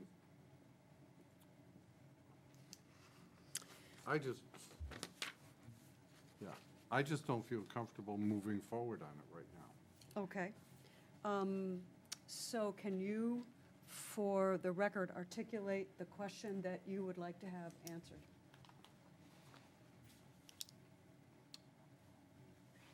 I'm going to ask you to articulate it, because you're the one I'm not who's- good at articulating. No, I just feel like there could be a conversation between the applicant, the town, and the DEP, and maybe we could get some sort of a confirmation or questions or, that's a, just like a, yeah. I think that would make sense, rather than listing specific questions that we have them convene on it and Okay. talk about, and come to a resolution about, among them. Okay, so I have another. Can I ask a quick question? Yeah. Yeah. And maybe just, I'm looking at it, because I'm not an expert, but I'm looking at 10.3.2.2, which is reconstruction or replacement more than 50% of value. This is replacing the existing structure. It's, I would think, because it's a complete tear down and rebuild, it's a more than 50% value. Yep. And it does allow for some, if I'm reading this correctly. So your input, read it over. Am I looking at this correctly, where it maybe does allow for some expansion? Okay, thank you for that. I'm going to try another tact. This is before us for jurisdictional review. We can decide whether we want to take jurisdiction of this or remand it to the codes office. So I would like to ask our codes officer if he feels comfortable with us remanding it. I don't want to put you on a spot, Tim, but I'd like to ask your opinion about remanding it to codes. Okay. So that's another option, is to remand it to codes, let codes go through Motions. this discussion. If it's warranted, it can come back to us. Otherwise, the codes, it's between the codes and the applicant. I think timing purposes, that would be better, just with your monthly schedule. That would be our preference as Yeah. well. we understand. I was thinking if we did want to review it, we could meet again in 2 weeks.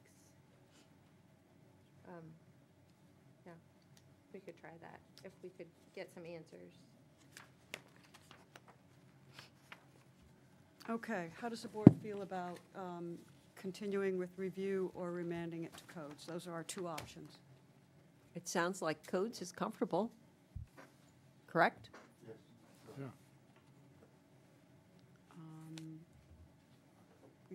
Come up and state your name and, Yeah, I can move out of the way. Hi, I'm Linda Whitehall. My family's owned the cottage next door to this one for 85 years. I've known the Harrises a long time. They're great neighbors. But I have a whole bunch of questions that I... Talking to the mic. Sorry. I have a whole bunch of questions that I would like answered before you make a decision about which way this is going to go. That's fair, absolutely. Thank you. I guess my first question is, how was the percent increase calculated? Because I came up with a quite different number, and I have a master's degree in math. Okay, so just... The calculations are, the calculations were provided on the narrative section right on that, right at the beginning of the application. It was the footprint of the eaves of the house. I did have to subtract a little bit where the eaves overlapped the porch or the deck, plus the decks and the steps, and it was 12% of that. So what, I'm sorry, may I speak? Am I allowed to just? Yep, yep. So on the town's website, under the appraisal section, it has this building as 28 feet by 28 feet. And I believe that's inside, like, square footage. They have large overhangs. Okay, okay. Yeah, like, Okay. I think like multiple feet. Yeah, the So how- 4-foot overhangs. So the 4-foot overhangs count as part of the footprint? All right, so it's now 32 by 32, you're saying? And I don't calculate that anymore. Oh, come on. I do have the on. But the I would sub- still say I'd still say it's more than 12%, but gotta get the calculator out. So at any rate, so I want to get a definite answer about that. You've already answered, I had a question about it being 75 feet from the water, and it's not. It's about 58, you said, yeah. Okay, so then, as a butters, my family has a concern, and we love you, Herb. They're putting in a septic. Our well is about 60 feet from that. I guess that's okay, because it's been approved. This isn't working? Oh, it's working, but it's kicking you out. All right. Oh, darn. Okay, so the question is, that area is very prone to flooding, whether there's an ocean flooding effect or a lot of rain. So that the water goes into the lawn there. How does that affect the, I don't know, the leach field, I guess it's called, of the septic? And is there something we can do as a butters to make sure that it doesn't affect our well water? That's a valid question. They have submitted a septic design, and that is something that we aren't really qualified. So who answers? That would be codes. That's codes. And he mentioned at the site visit that these things are great. I'm asking this on behalf of my brothers who are both engineers, and they weren't so sure. But, yeah, I don't, so they should talk to Tim, is that what? Yep. You love talking to my brothers, right? Okay, so I think that covers my question. Is there a height issue when you raise it up on pillars? I just wanted to. That's a good question. Does it- Margaret, do you want to address that? State law allows you to lift up your house at minimum 3 feet or whatever the height is that allows you to get your house up out of the flood zone. Yep. That was a state law that was passed a couple years ago. 3 feet, or if needed more, is what you're saying? Yeah. Okay. I just want, because we're probably going to have to do that sometime soon, too. Yeah. So, okay, thank you. Thank you. Thank you for your interest.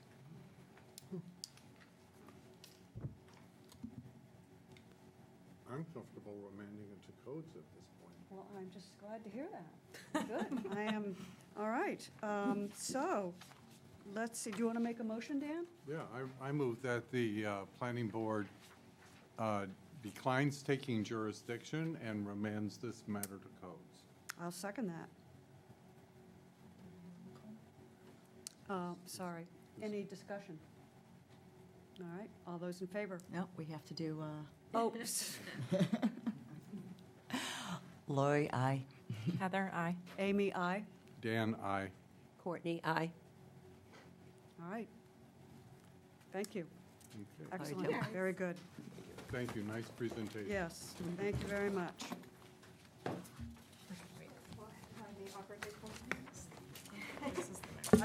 I wish every application was as well done as this one. I love it. It makes our job so much easier.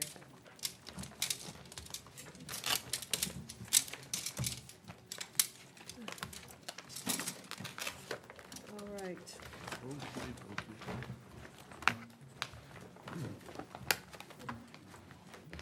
Except it's a lot of paper and a lot of stuff. Sometimes I feel like we dump everything on Tim.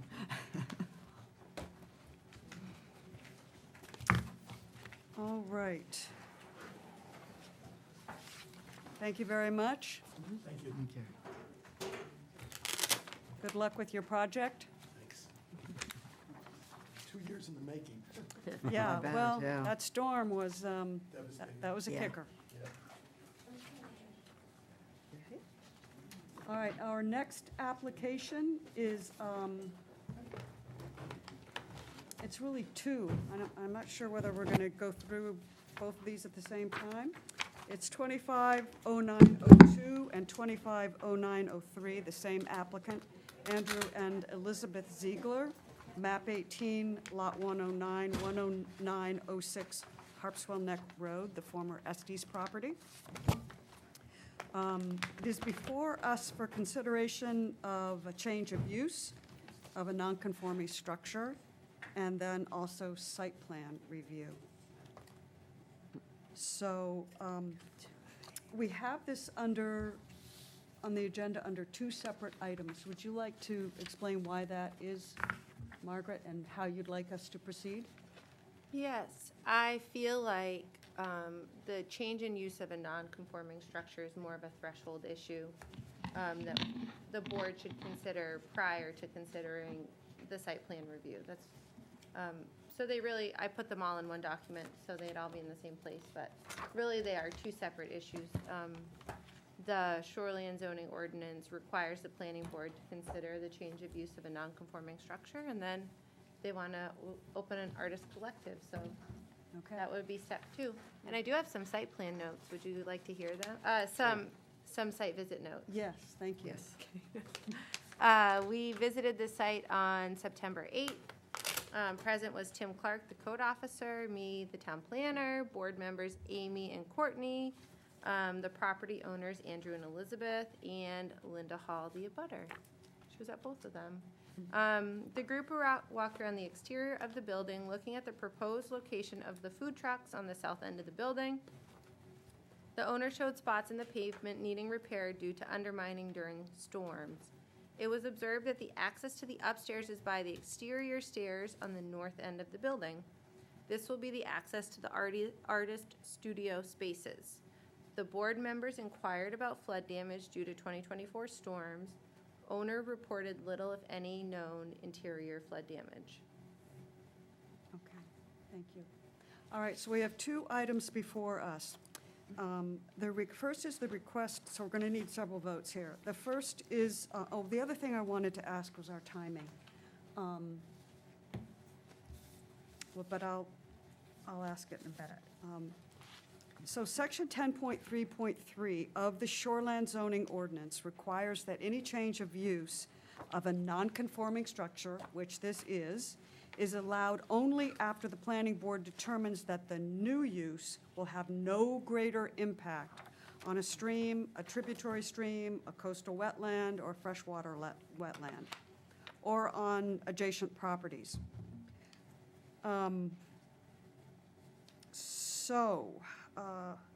In determining that no greater adverse impact will occur, the board has to review written documentation from the applicant regarding the probable effects on public health, safety, erosion, sedimentation, water quality, fish, wildlife habitat, vegetative cover, a number of other different things, natural beauty, floodplain management.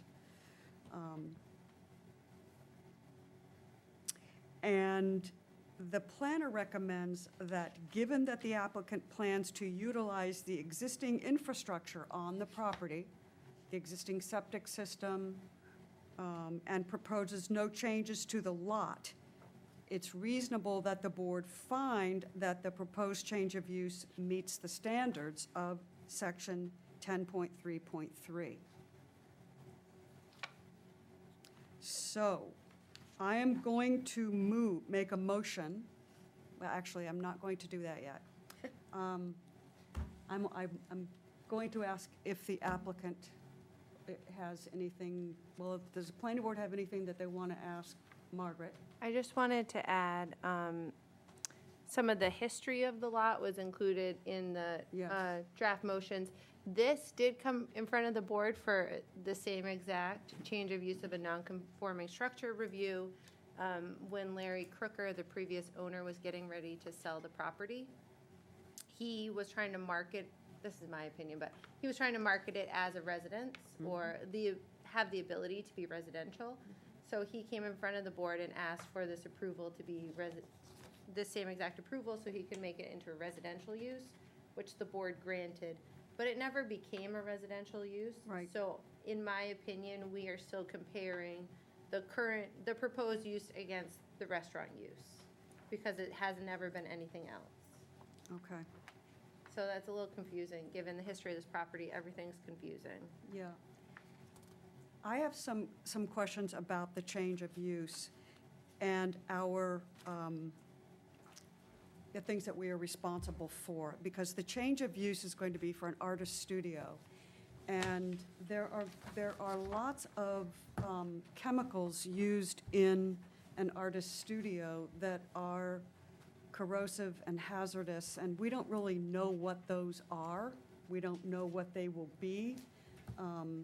And I want to just put that out there for the board, because we are required to look at this change of use in terms of public health and safety and water quality and fish and wildlife habitat. So we have to look at the change of use, and then we have to look at the site plan. But before we do anything, I just want to know if the board has any issues or questions that they'd like to ask the applicant or Margaret, or just discuss amongst ourselves. Normally, what I will do, if the board doesn't, is I'll ask the applicant to make their presentation, and then the board can ask questions as well. Yeah, I'd just like to have the applicant explain what they're going to be doing to get that on the record. Good. So we can determine what kind of a change of use there is and whether it's consistent. Perfect. Would you like to make your presentation? I'd be happy to. Thank you. So state your name. Finally, huh? Yeah. He's been waiting since 5:30 for this. I have. I've been waiting a long time for this. I'm very excited to be here. My name's Andy Ziegler, and my beautiful wife Liz is on Zoom here today. So we are very excited to start to add some value back to Harpswell in the form of an event space, an artist studio, food trucks, and bring this into what we're calling the Harpswell Collective. Would you like me to answer the question directly that you just proposed about the? Sure. Yeah. So fundamentally, we don't know specifically what's going to be in there for artist studios yet, what the mediums are going to be, and so forth. But the plans are 100% to mitigate any water use, put in any needed filters, et cetera. Most of what we're seeing coming in are related to painting. So, rinsing of brushes and things might be a concern to the planning board, or, things like that. There are mitigation filters and things that we can put into place there. I need to do a little bit more research in terms of what specifically those are. but it doesn't matter what those are, they're going to be in place. So we do not plan to go around any of those rules. We plan to, be very specifically action-oriented around taking care of that stuff. I have friends that are involved in the EPA.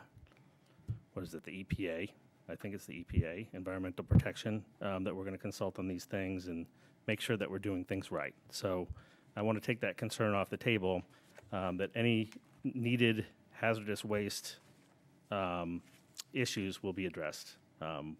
We will not mess around with that kind of thing. So we don't have a specific plan to answer the question. Liz, I don't know if you want to add any more color to that, but fundamentally, we're going to follow the rules and find out what we need and put it in. Yeah, that's right. There's a gentleman there, too. Oh, I'm sorry. Yes, Mr. Ziegler. Sir, would you come up and state your name for the record, or someone can hand you the, My concern is, in your planning and your pro forma, do you have any idea from a revenue standpoint, how many food trucks we're talking about in terms of what you plan? Yes, I do. And how you would manage that? Yes, so we're planning on having 2 food trucks to start. To the mic. Sure. We're planning on having 2 food trucks to start. If we can, solicit a couple of food trucks. We have interest already from a local business. I don't want to name them yet because they're not signed up, but one of the existing restaurants in town was interested in expanding to a food truck and moving down. So we're intending to put those behind the fence that we have there in the existing space on the asphalt that's already there, so it won't impact permeable, impermeable areas, and we intend to be, right up front. We want to make it fun for everybody down there, and we don't want to cause a lot of problems.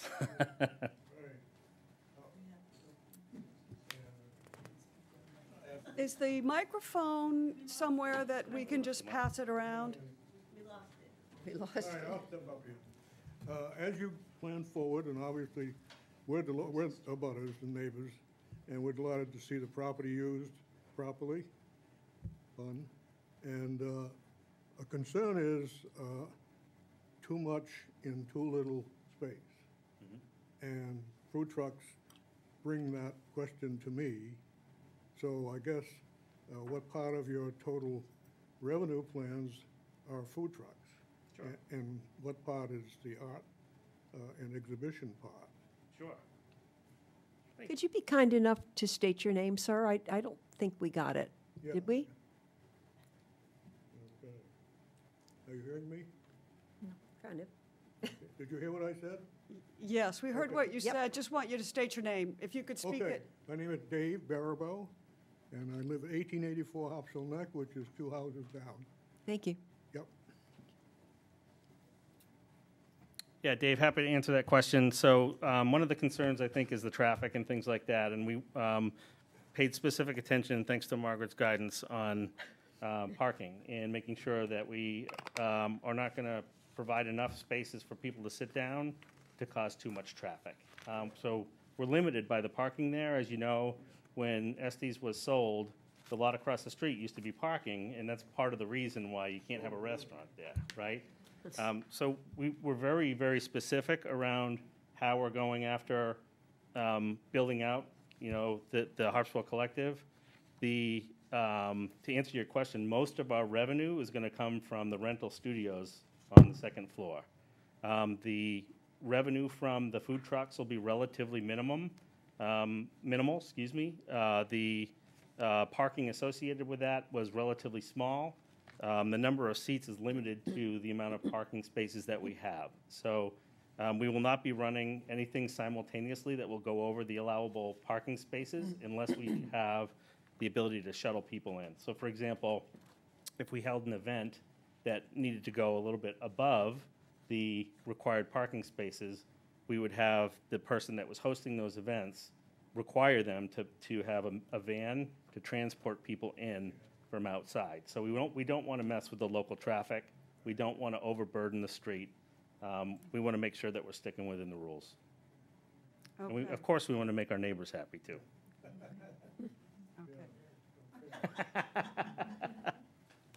Okay, Well, that answers my use question. that answers your use question? Mhm. Okay, can you explain why?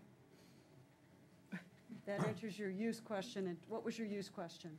Well, to say whether the use would be, whether the change of use would be such that it would not overburden.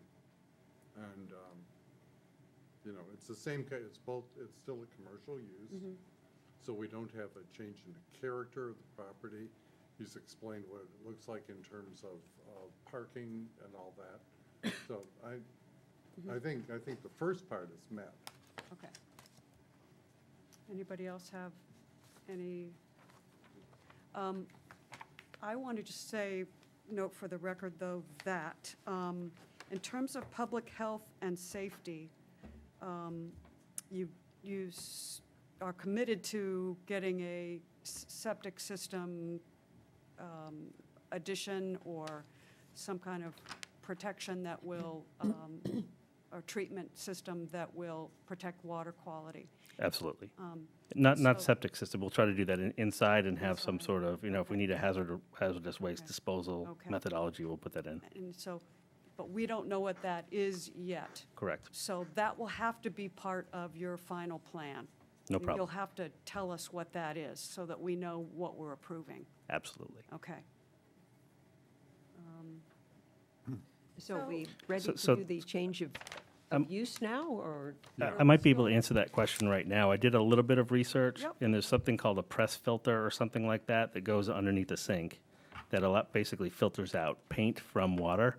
And that is one probable option that we'll put in place, as paint will be the largest contributor to what we're discussing here. Yeah, okay. Thank you very much for that. Going back to the paints just for a minute, because not all paints are water soluble. Mhm. So obviously, you're going to have acetones, mineral spirits, things that, what about those type of chemicals? If we have those, we will have make sure we put those to code in terms of how to store them, how to dispose of them, et cetera. Okay. But they won't go down the drain. Yeah, please, don't. Just making sure. Yeah, it's a real, just important fisheries habitat. Absolutely. And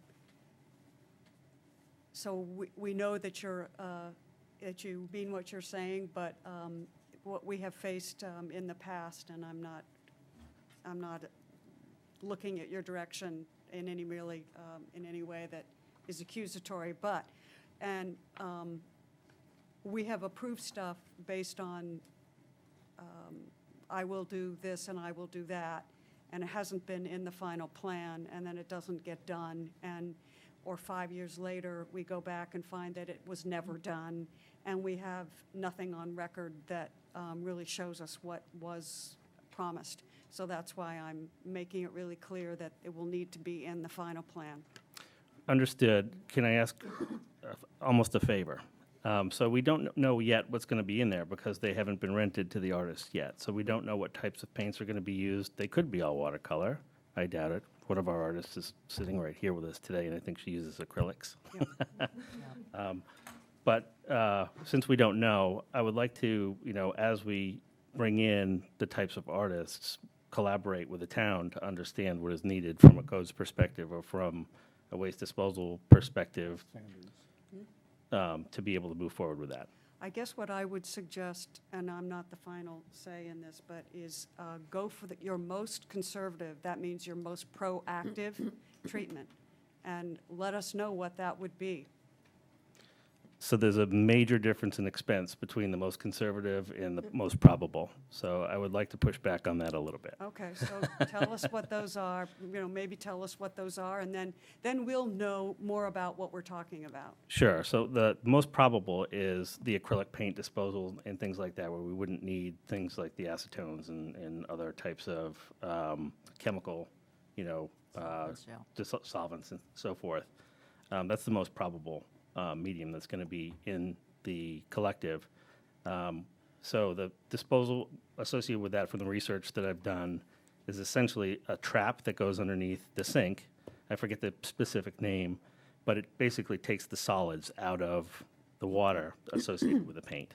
And something like that runs between $200 and $400. Some of the other disposal, hazardous waste disposals and things are monthly fees that are thousands of dollars.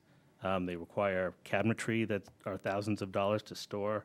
So, if I have my way and my wife has her way, I don't think we're going to allow, crazy spray paints and things like that but, if we do, we would certainly put it in.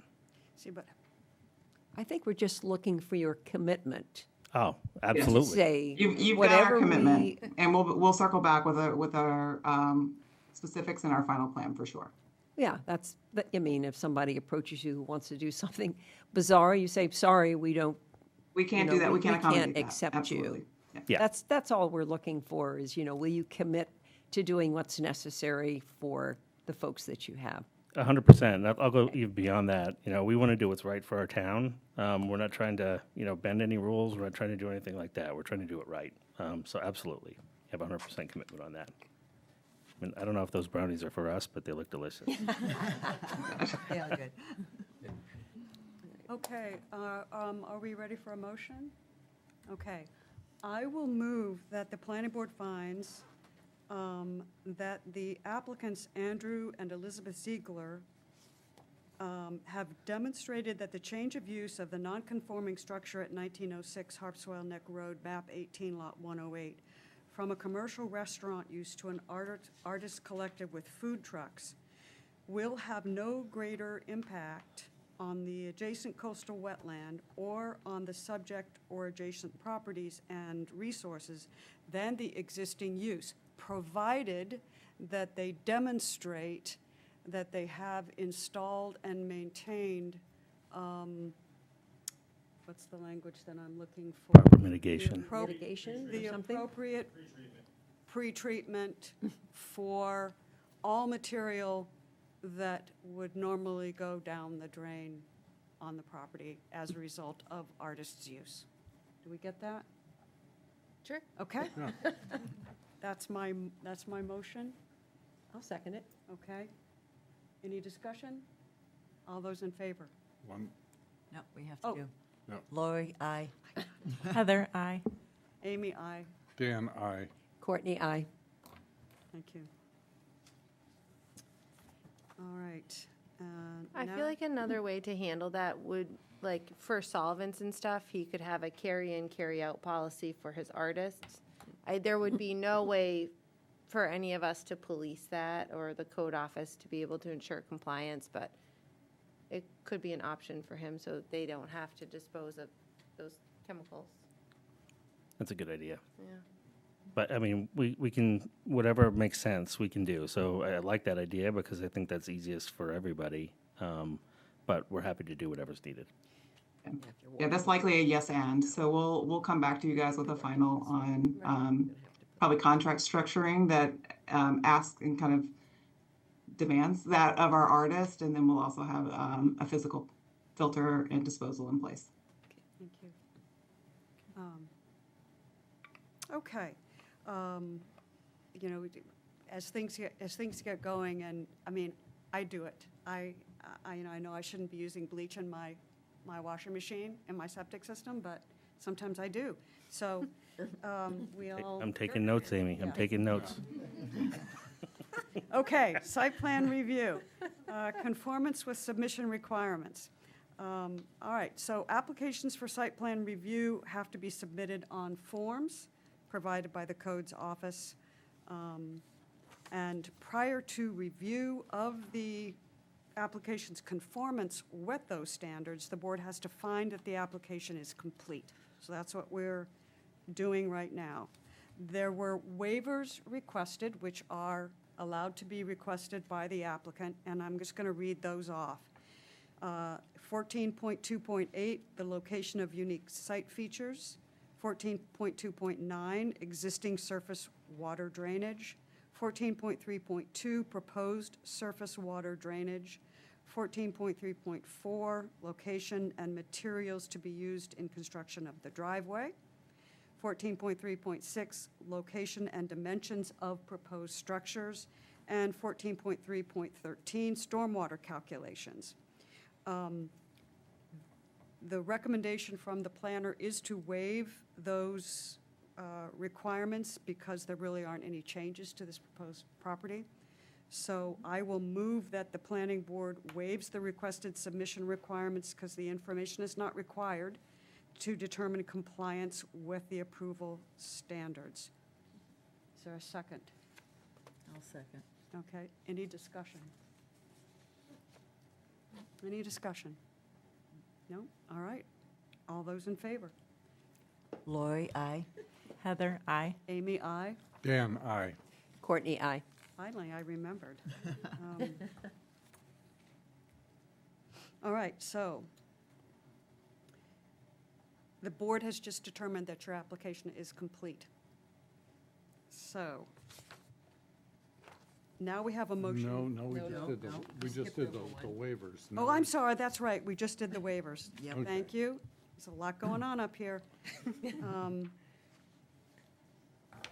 All right, so Do you want me to move that? that is the next motion. That is motion 2. Yes, please. I move that the planning board finds that the application of Andrew Ziegler for the change of use of an existing non-residential building meets the submission requirements of section 14 of the site plan review ordinance, and therefore the application is considered to be complete. Is there a second? I'll second. Second, all right. Any discussion? All those in favor? Lori, aye. Heather, aye. Amy, aye. Dan, aye. Courtney, aye. Thank you. Okay. Amy, I feel like the confusion is usually those two things are combined into one motion. But for some reason, I felt like it was more clear to do it in separate ones, so. Yeah. Usually they're one. Well, the existence of waivers was something that we should really consider separately anyway. That's so. what I thought. That's all right. Keep it moving. It's been a long night. It hasn't really, but,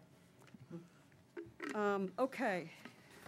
Usually when I go through stuff, I tell myself I know what I'm going to do and in what order it is, but this Long time. night. All right, so we now have a third set of things that we have to go through, which are the findings of fact and conformance with the standards. We're going to go through each one of these, and as we go through them, first of all, someone will make a motion, probably I will make a motion or Dan, and somebody will second it, and then we're going to have discussion about all of these different review standards. And as we discuss the review standards, we may establish conditions, further conditions, for the applicant in order to approve the project.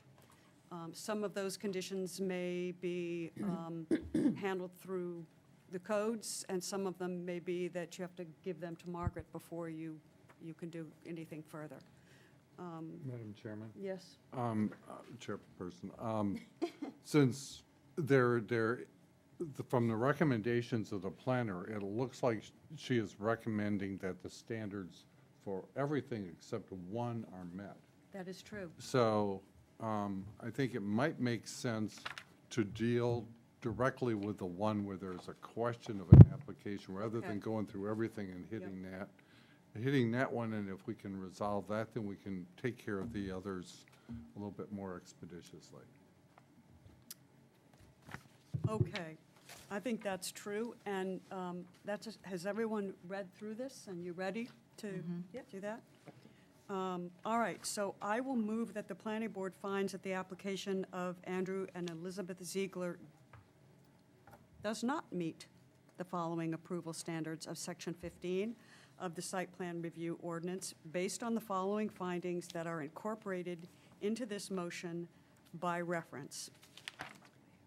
And I will just read them: 15.1, 15.2, 15.3, 15.3.2, 15.4, 15.5, 15.6, 15.7 in its entirety, 15.8, 15.9, 15.10, 15.11, 15.12, Nope, not 12. And that is up for discussion, so that is a No, no, you just said that it does not meet the standards. right, it does not meet the But those standards. meet the But those do meet the Those standards. are good. Thank goodness. That's true. Okay. Amy. Okay. All right. All right, here, what I think we can do is to say, oh, hold on, let me get back here. Okay. Could I pause the conversation? Is that allowed? It is, but let us do Yeah, our well, thing, thank you. I think It sounds strange right now, but we'll get to the question. in a Got it. moment. Okay. So what I really should do is, what someone should do, I'm going to take back my motion. Right? Well, it wasn't seconded. It wasn't anyway. seconded. So what we should do is is recommend that they are complete with that one exception. Is that what you're thinking? Shouldn't you still reference them? Well, I think, let's take care of the 15.1 through 15.11 first. No, never, hold on a sec.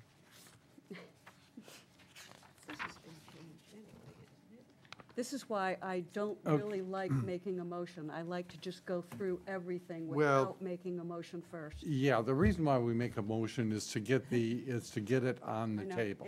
We do this a So lot. it's one of those basic Robert's Rules things. So if we put the motion on the table, that doesn't mean that that's the way we're going to end up. But what I would do then is to say, and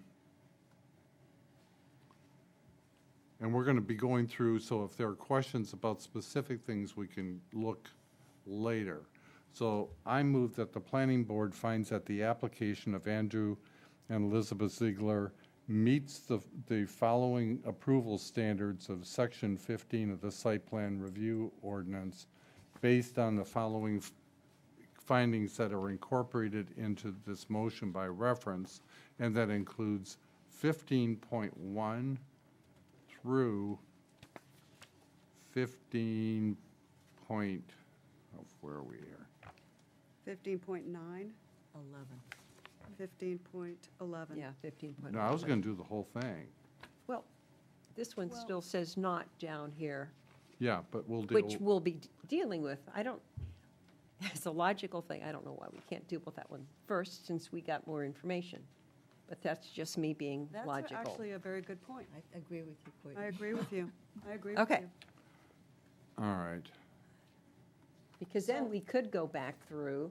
Your motion hasn't been seconded. I just want to have this open for discussion. No motions, open Okay. for discussion. And I'd like to focus, because the planner recommends that most of the standards have been met. So let's just open this for discussion on 15.12, subsurface waste disposal. The planner recommends that requirement is not met based on the following findings. A replacement disposal field was installed to serve the restaurant in 2010. A seasonal septic system is rated for 1,260 gallons per day, and the Artist Collective will use approximately 1,602 gallons per day, which is 342 gallons per day more than the system is designed to handle. So, There was something else that was added to the documents. It was a little tiny thing that showed septic use, which seemed to make it fall below the 1260. It was like 900 and something, so it sounds to me, if that was, I assume you put that in there? Where'd that come from? The applicant, Okay, in response to the draft motion. okay. So if that is so, if it's now 962, it seems that it is within It the does. allotted amount, so it should be okay. Says the logical person. I can provide some color if it's helpful. So the original. You're going to provide some color for the septic system. Lovely. That was funny. Okay. So the numbers that were originally created, I'm looking these things up from main standards. This is a multi-use facility So I was trying to be conservative in those numbers. They came back quite high, and I didn't realize they were above the capacity when I pulled the numbers together. After reviewing them a second time, there's a lot of those rules are designed around the retail. The biggest drain on the water usage is around the retail space, which is fundamentally going to be the smallest usage out of anything in the collective. It's going to be staffed by one person.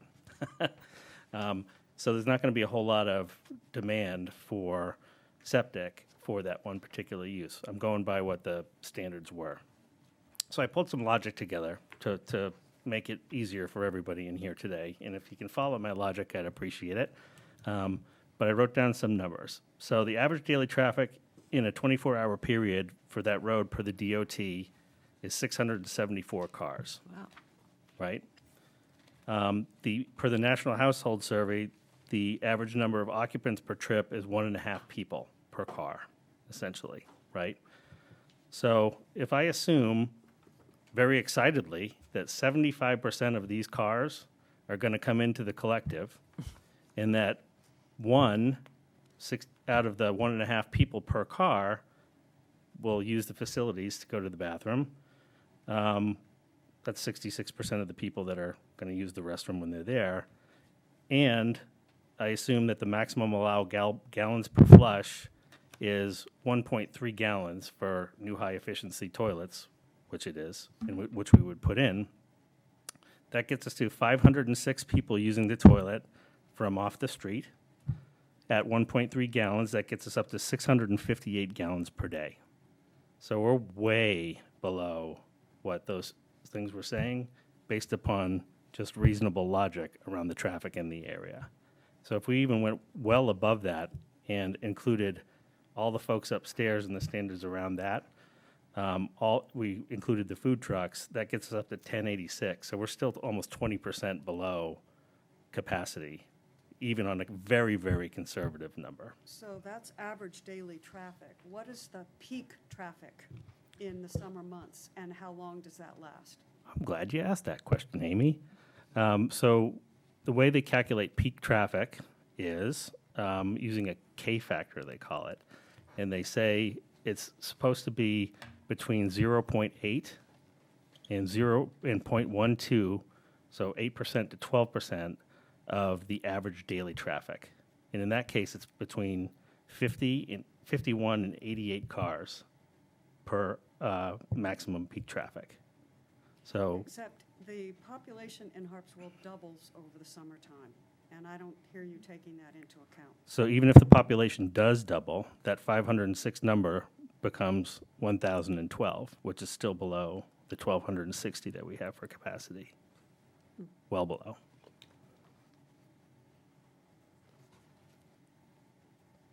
And I was assuming 75% of the traffic actually goes into the collective. It needs to go to the bathroom. Yeah, it needed, yeah. So what was your peak number of gallons per day? It was 506 using the average. And what was it during peak, and that includes peak seasonal traffic? It would be double that if you assume it's a double the average. So 10,012. No, 1,012. Yeah, that's what I meant, sorry.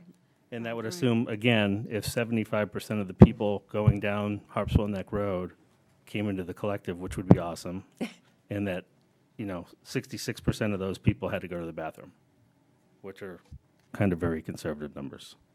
How many artists do you think you'll be able to have having studios? They probably would like to use the facilities also. Yep, so that number is included as well. Okay. So the number for that is 260 gallons for the folks upstairs.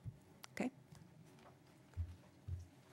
I have a question. Sure. I'm Maggie Barabo, a neighbor. My question is, as I look out my window on the best day in the spring when the snow is gone and it goes right through till fall, there are people especially on the weekends, that they go down the road and they come back up the road because there's nothing since Estes closed. I think there are people from all over Maine that use Harpswell as a destination. how many food truck events will be happening? Will they become a permanent or semi-permanent addition so that people will know that they're there and take a ride down to beautiful Harpswell and say, let's have lunch or dinner? We certainly hope so. Well, you know, a lot of cars, where are they all going to park? They're all going to park within the limitations of our parking lots. That's not a lot. Not a lot, no. No. We don't anticipate the traffic being any more than it was with Estes or anything Okay. like that. Yeah, I try to take that into consideration, but people keep coming. Yeah. Thank you. Thank you for that. I'd like to ask Margaret for her feedback, recommendations. I think I think maybe there's a couple different ways you can handle this. One, go with his numbers. Another way it could be handled is he could hire a site evaluator licensed by the state to interpret the state's, subsurface wastewater disposal rules and this site's compliance with those rules. A third way you could handle this is to have the town's consulting engineer review the application. Andrew and I emailed a little bit, but traffic is not my forte, traffic engineering, and maybe we need the engineer to review the traffic, review the parking, review the septic. It's just really, just because there is so many uses there, it's really hard to pinpoint down It is. for the average person, what's going to be the use, what's going to be the traffic, what's going to be the septic gallons per day. So Margaret, can I Yeah. add some color to that as well? Yeah, those are just ideas. Sure. So in terms of the traffic, so you asked me to go to the Maine Department of Transportation and ask that very question, Yeah. and they came back and approved it and gave the permit for it. So I think, they've done the analysis based upon the information we've shared together, and they came back and said it's approved. I really appreciate your doing that. I will tell you, this is just my personal opinion. Maine DOT is meh sometimes. They don't really understand what's going on in Harpswell. They've approved stuff that, but I think Margaret's recommendation is a really good recommendation, and we could do that as a condition of approval if we wanted to. Which means you could get approval, but you would have to satisfy this condition. And this is just, we do this fairly frequently. It's a peer review process. So even though we have an engineer, yourself, Who's also an engineer. yes, you're an engineer, that's what I was going to say. No casting asparagus or anything like that. It's just good to have another set of eyes that are really looking out from the town's perspective, that, are really holding the zoning ordinance to their highest standard. And we feel really comfortable when we do that. Sure thing. Yeah, I actually have a soil engineer on the hook. He just wasn't able to get to the project before tonight. So he's, we're going back and forth on timing. He's hoping to come down on Friday. So I'm hoping to have, more concrete nailed down. And just in case we're wondering here, if the answer does come back that we need to make modifications to the septic, and it's just a leach field that we're talking about here. I've talked that over with my neighbor across the street, Phil, and I'm okay with expanding the leach field as needed within code. So if we do have to fall back on approval, just know that if it comes higher, we're going to do what we need to do to expand the septic to meet code. Okay, super. How does the board feel right now? How do you feel Well, about? I'm happy with what we've talked about in terms of the septic and making that as a condition of approval. If we have no other questions on that, I'd like to hear if there's anyone else who is. The only thing that I want to do, and I'd like to hear too, but the only thing I want to do is make sure that the conditions of approval are very clear and that we all agree on what they are. So Margaret, would you be willing to just take a minute and work on what you think conditions of approval might be for septic, wastewater, and just for peer review? And I'm not asking you to do it off the top of your head, just we can hear from the applicant or hear from any abutters or anyone else while you do that? So you guys are discussing having the consulting engineer review the application for compliance with the subsurface wastewater disposal rules?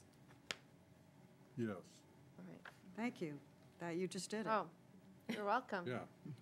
For Better compliance write that down. Is that the before you- engineer? Amy's writing it down. with Oh. subsurface waste. Margaret, just a question. Is that the engineer that I'm hiring or your internal engineer? They're talking about our internal engineer, I believe. Yeah.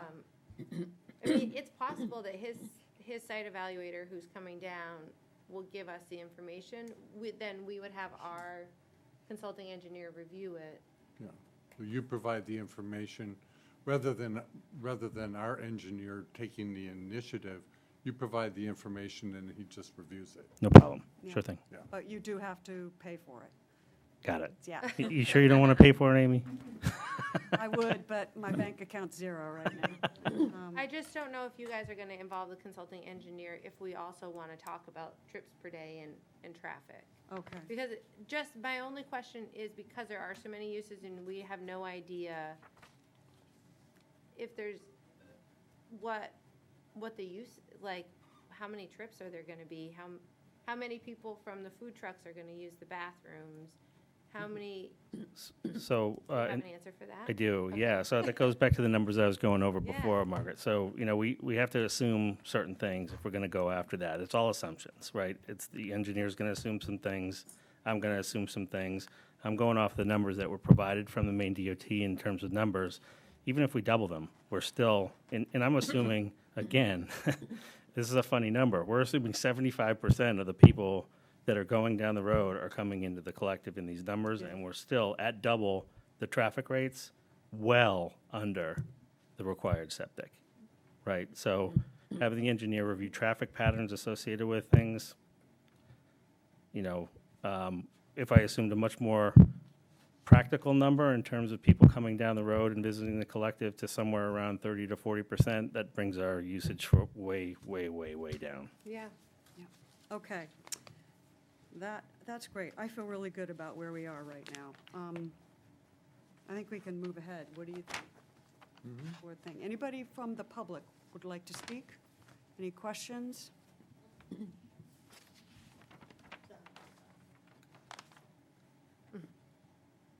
Yeah, this is a positive. This is Mr. Barabo. Yeah, I've lived in my current location for over 30 years, and this building, Larry Crooker. I don't believe your mic is on. Mary Ann's coming out to tell you that.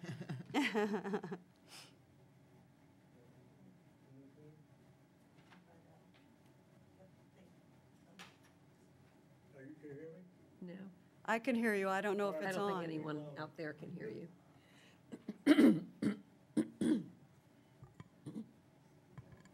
Go the other way.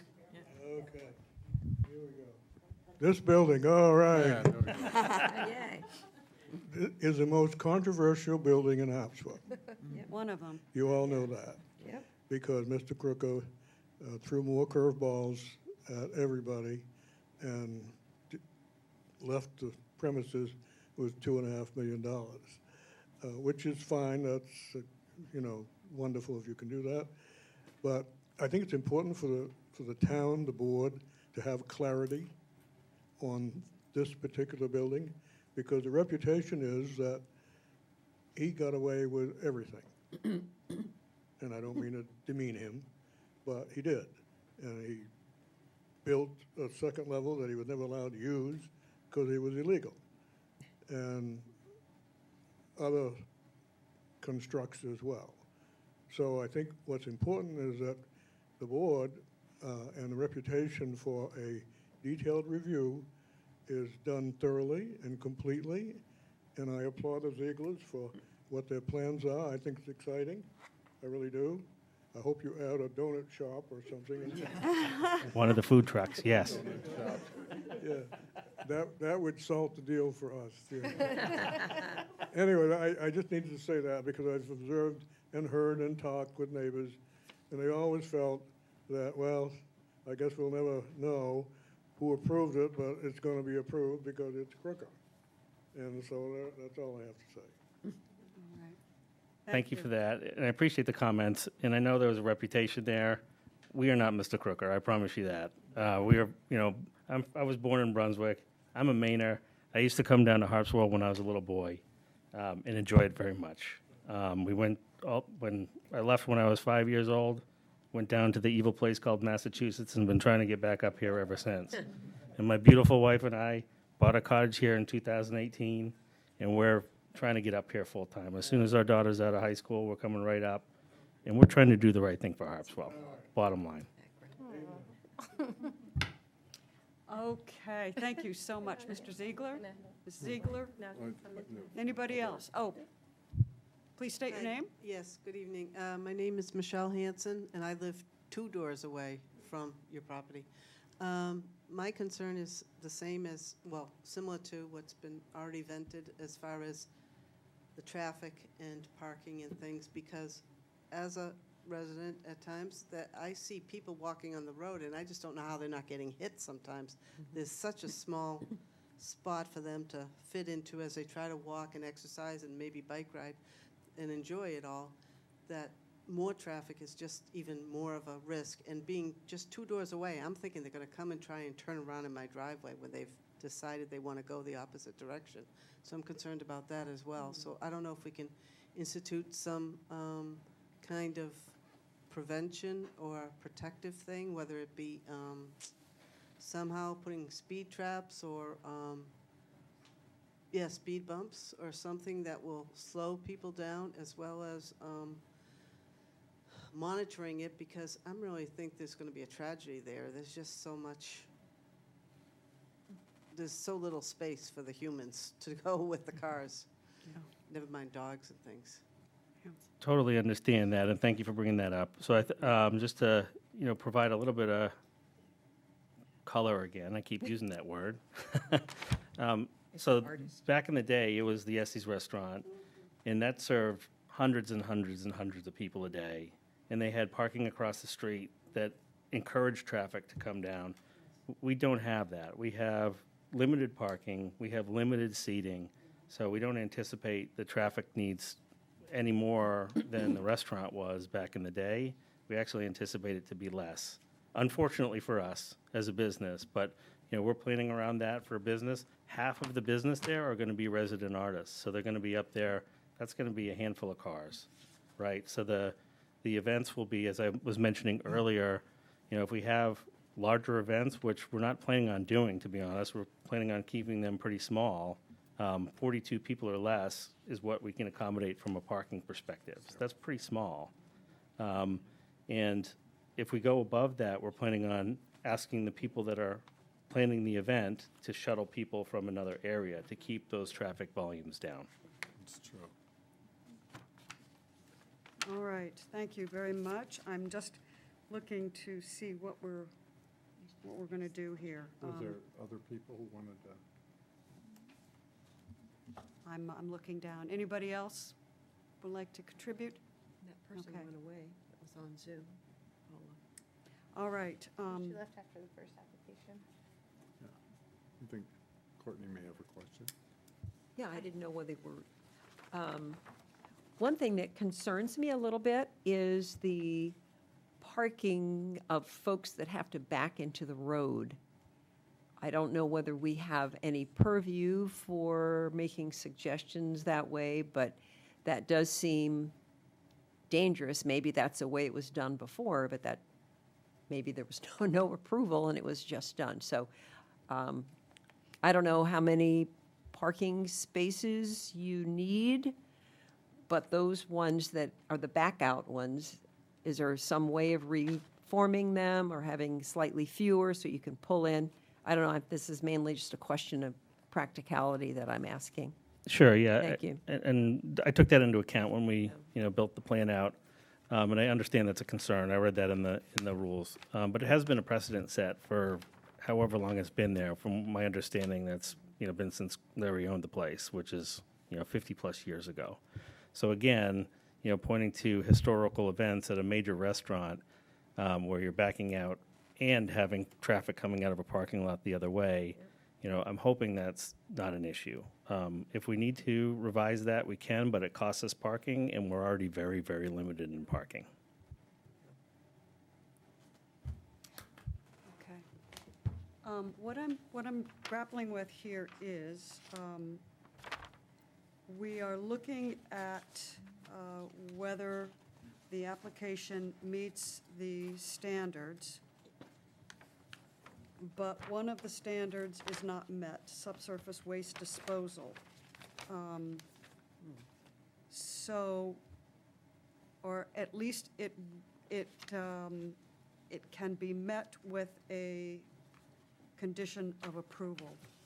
So what I'm trying to decide is going through the findings, referring the findings to the findings, and incorporating them by reference, but also adding the condition for the consulting engineer's review. Because that would have to be added to the findings section and also to the conclusions of law. Right? So I'm going to move, I'm just going to try this out. Let me find the first page.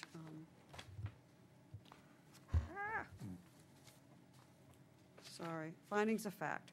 I move that the planning board finds that the application of Andrew and Elizabeth Ziegler meets the following approval standards of section 15 of the site plan review ordinance. Based on the following findings and conditions that are incorporated into this motion by reference. Specifically, condition section 15.12,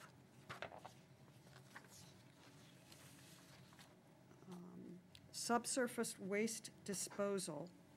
The applicant will, or the planner will acquire the services of a consulting engineer to review the application for compliance with subsurface wastewater,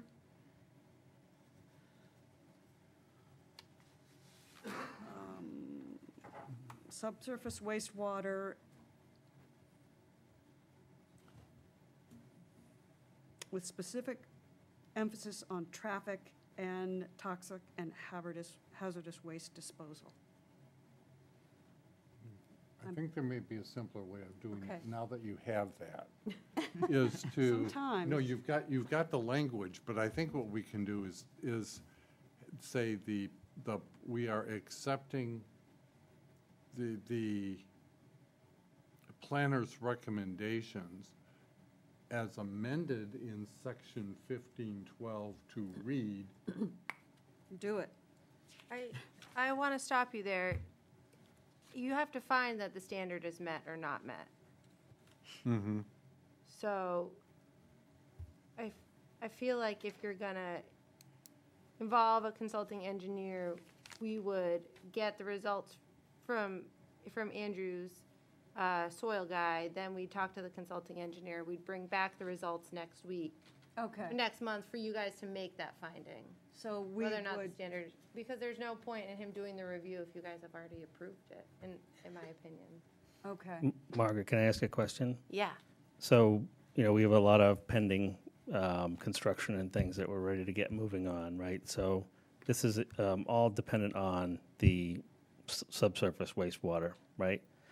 So as I mentioned before, the plan is if we don't meet the standard today, that we will plan to expand the leach field in accordance with the new requirements.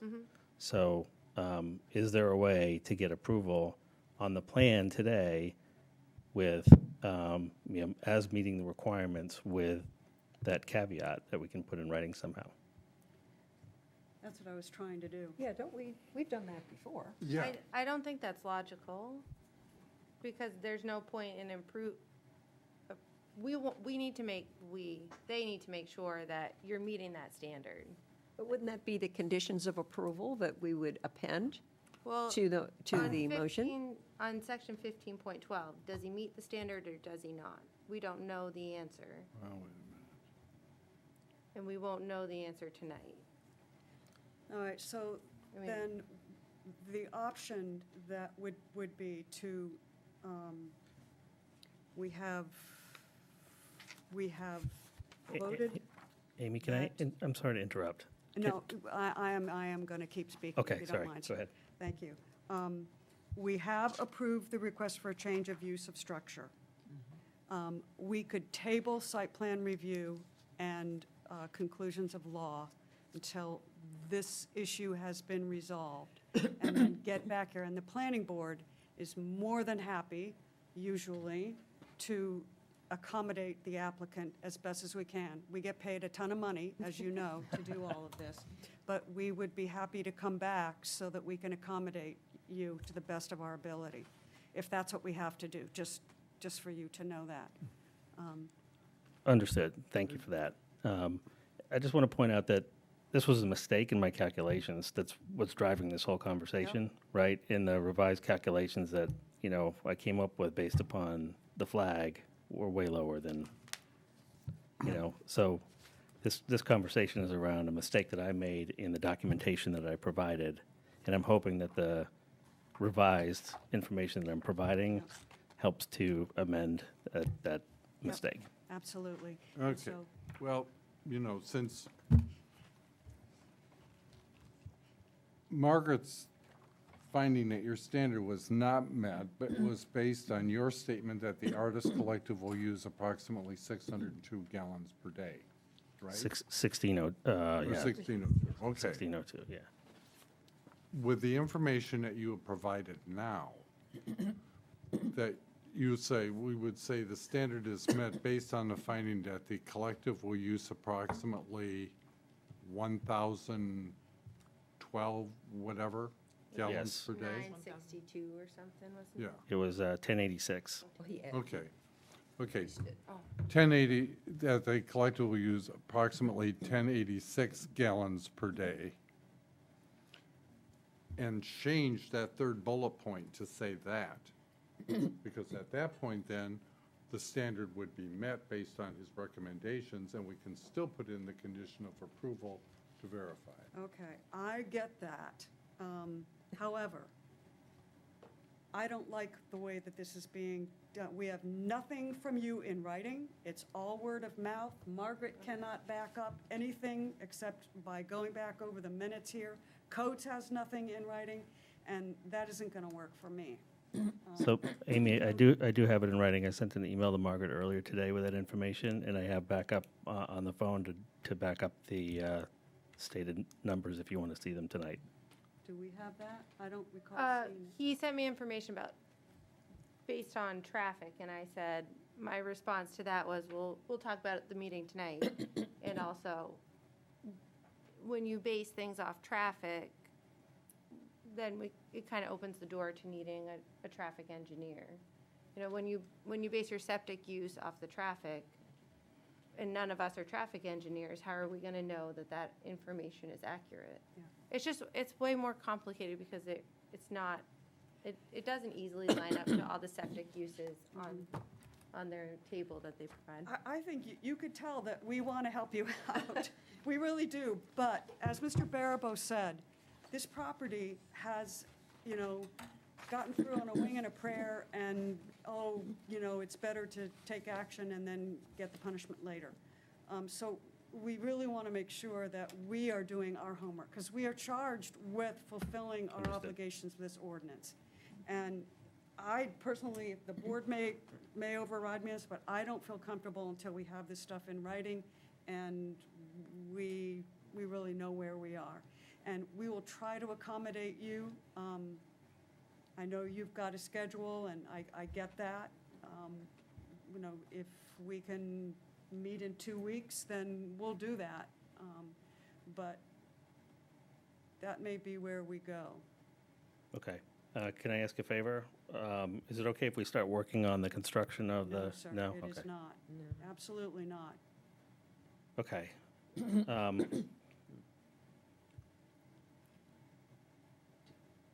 You know, I'm gonna push back on you a little bit. We do the best we can. You have created your own schedule, sir, and we really try to accommodate. I'm not pushing back on that at all, know. I understand. We want to help you out, we really do. I know. Um, I'm just sad. What does the board want to do here? How fast could As we? sad as your dog is in the back of the video, she's cracking me up. Mr. Tim? Yeah, can we like meet in a week maybe Well, instead hold of on. 2 weeks? Let's Okay. See what Tim has to Yep. say. You only have so many parking spots. Yeah. It's just like if I employ X amount of people, and I can only put so many people through the bottle. That's your bottleneck. It's not the driving by, it's. It's the, yeah, that's right. That's a good call. He's helping him. All right, yeah, I can convert that really quick. Can So we have that conversation in a public forum? So Tim brought up the fact that we are not limited by the traffic that's going by. It's amount of capacity that we have via parking, right? So we have a total capacity on the table of 34 parking spots, right? So we're limited by that in terms of how many people can park there an hour. Tim, how would you calculate that? How many people would park there? It's just that we have in this subsurface water. Tim, you must speak into the microphone. We have just, if I have a business, I only have so many employees, I only have so many parking. It's like taking our schedule that's in the book and flipping it backwards Yes, I because we gotcha. don't have anything that defines what he's trying to do. So I just thought to myself, well, wait a minute. We do, if I know what kind of business you have, I know how many parking I have. So we just got to flip it, in my opinion. That's what thought it'd Well- be easier and faster. Thank you. Because I think the system is well oversized. I think we're just looking at it, we have to look at it differently. Thank you. Can That's we- all. Thank you. Is that something we can do tonight? Can you? Well, that's why I didn't know what he had on his phone for, I don't have my book, I tried to look for something like that earlier today, but I wasn't grasping what I needed to look for. And it just came to me flipping it. Okay, thank you.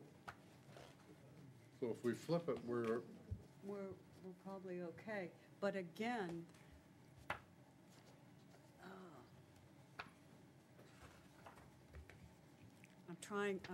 steam is coming out of my ears, it's coming out of my brain, I'm trying to think this through. I'm trying to get you approval, but tonight, but with adequate backup and documentation, that has to happen. Absolutely. And the peer review has to happen, and I think Margaret is, Margaret has a good point with regard to traffic and, Can we do that it's approved with the condition that the peer review approves that, and that if it substantially differs, that you would have to come back. yeah. That's Yeah. fine. So the peer review, the consulting engineer would be for the subsurface wastewater disposal, the toxic and hazardous waste disposal. And I don't know if we're going to base the subsurface waste disposal off parking spaces. Why do we need a traffic study? We don't. We don't need a traffic engineer. He was just basing his off traffic. Okay, got it. All right. So to your point, we don't need that Okay. if we're doing it off of the parking spaces, that's right. So we could make a motion to approve this project with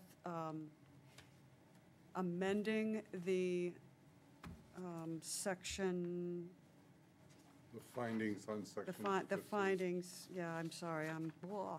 15, 12. Yeah. The relevant section, 15.12. The standard is met based on the following findings. And then the third bullet would say, the artist collective will use approximately 1082 gallons per day, 342 gallons per day. Oh, and then scratch that second half. Okay, Okay, that does it. okay, all right. I move, So, well, Oh, hold sorry. on a sec. So, what you are doing, your recommendations that are incorporated by reference includes an amendment to 15.12. You guys are making the, you guys are making Yeah. the findings, not me. No, but I recommended findings. You guys are making the findings. We don't have to vote to amend them. You guys are making them all. no, but if we're incorporating are you recommending that we do that? The 1082? That's up to you. You make the findings. No, that, you didn't answer my question. Is that your, What? is that Oh, your? do I recommend that you change?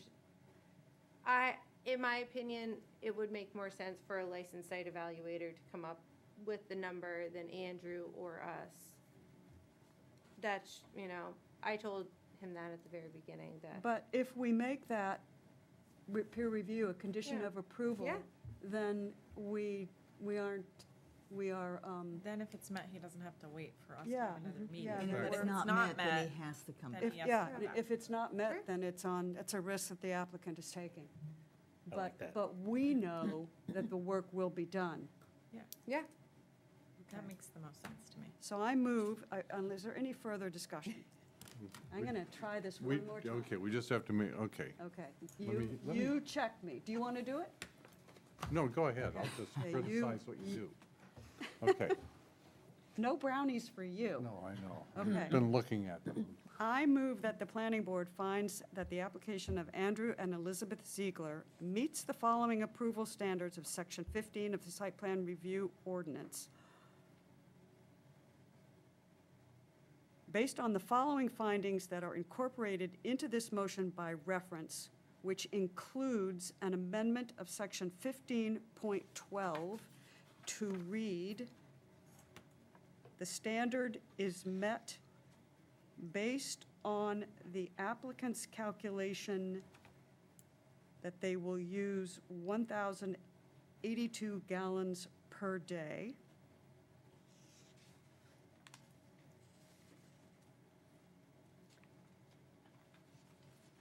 That's good. That is my motion. With a condition? Do we put a condition in? We're going to do Condition that in goes the in the conclusion of law. In the Gotcha. conclusion? Okay. Aren't you glad you joined the planning board? Can you Okay, believe I'll that? second that. Okay. Any discussion?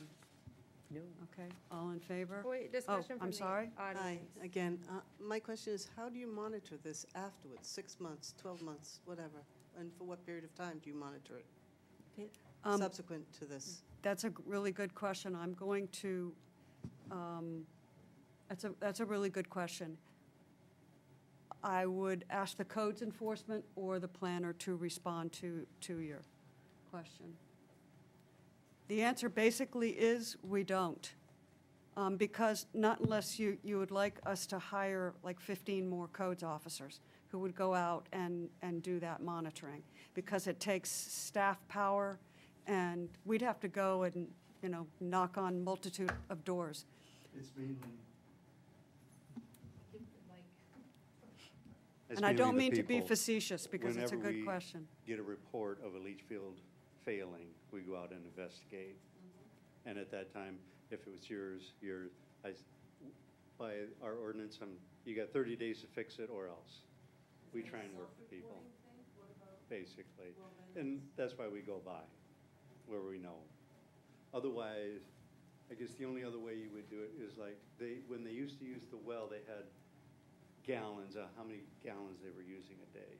So if that really spiked up, we know it's got to be going someplace. I don't know how else to. It's pretty easy to see if there's a failure when there is. And if you're living next door, you're going to know. I'll know after that. Well. It is a and good that's when you're gonna question. call, I that's mean- when we have to shut them down. That can also happen residentially, like Yeah. it does Yeah. without anybody's control. Yeah. I We mean, have a couple right now we're working on, I live next to the boatyard. and they're getting a state grant to fix it in these other situations. Yeah, there are many situations happens with tree cutting. People cut trees on lots that they are not supposed to cut, and we don't know about it unless someone like yourself, a neighbor, comes by and says, hey, would you check this out? Because we just don't have eyes everywhere. And that's good. We have to trust people, But, your point is well made. Sometimes we wish we did. So, thank you. All right, we I have a certainly motion on the appreciate that table, concern. and it's been seconded. All those in favor? Well, do Oh. we still have to do our Discussion? oral? No. Roll Yes, call. we have, Yeah. yes. Lori, aye. Heather, aye. Amy, aye. Dan, aye. Courtney, aye. When I say all those in favor, just step up to the podium. Okay. And now we go into the Now we details go with into the conclusions of law. to get the details. And in light of these, well, Dan, you go for it. Okay, but you're going to add in I that will. paragraph, right? I will. Okay. The planning board finds that the applicants, Andrew and Elizabeth Ziegler, have met the standards of the Town of Harpswell Site Plan Review Ordinance.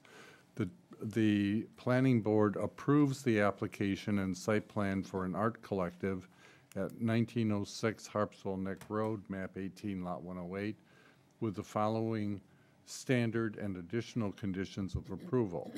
One, the approval is not final until such time as final plans showing all conditions of approval and any waivers granted have been signed by the chair of the planning board. This approval is based on the approved plans and all submissions and information provided by the applicant at final approval, whether referenced in any findings or conditions of approval.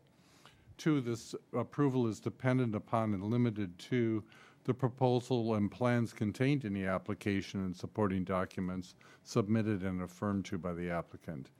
Any variation from the plan, proposals, and supporting documents, except de minimis changes as determined by the town planner that do not affect approval standards, is subject to the review and approval of the planning board prior to implementation.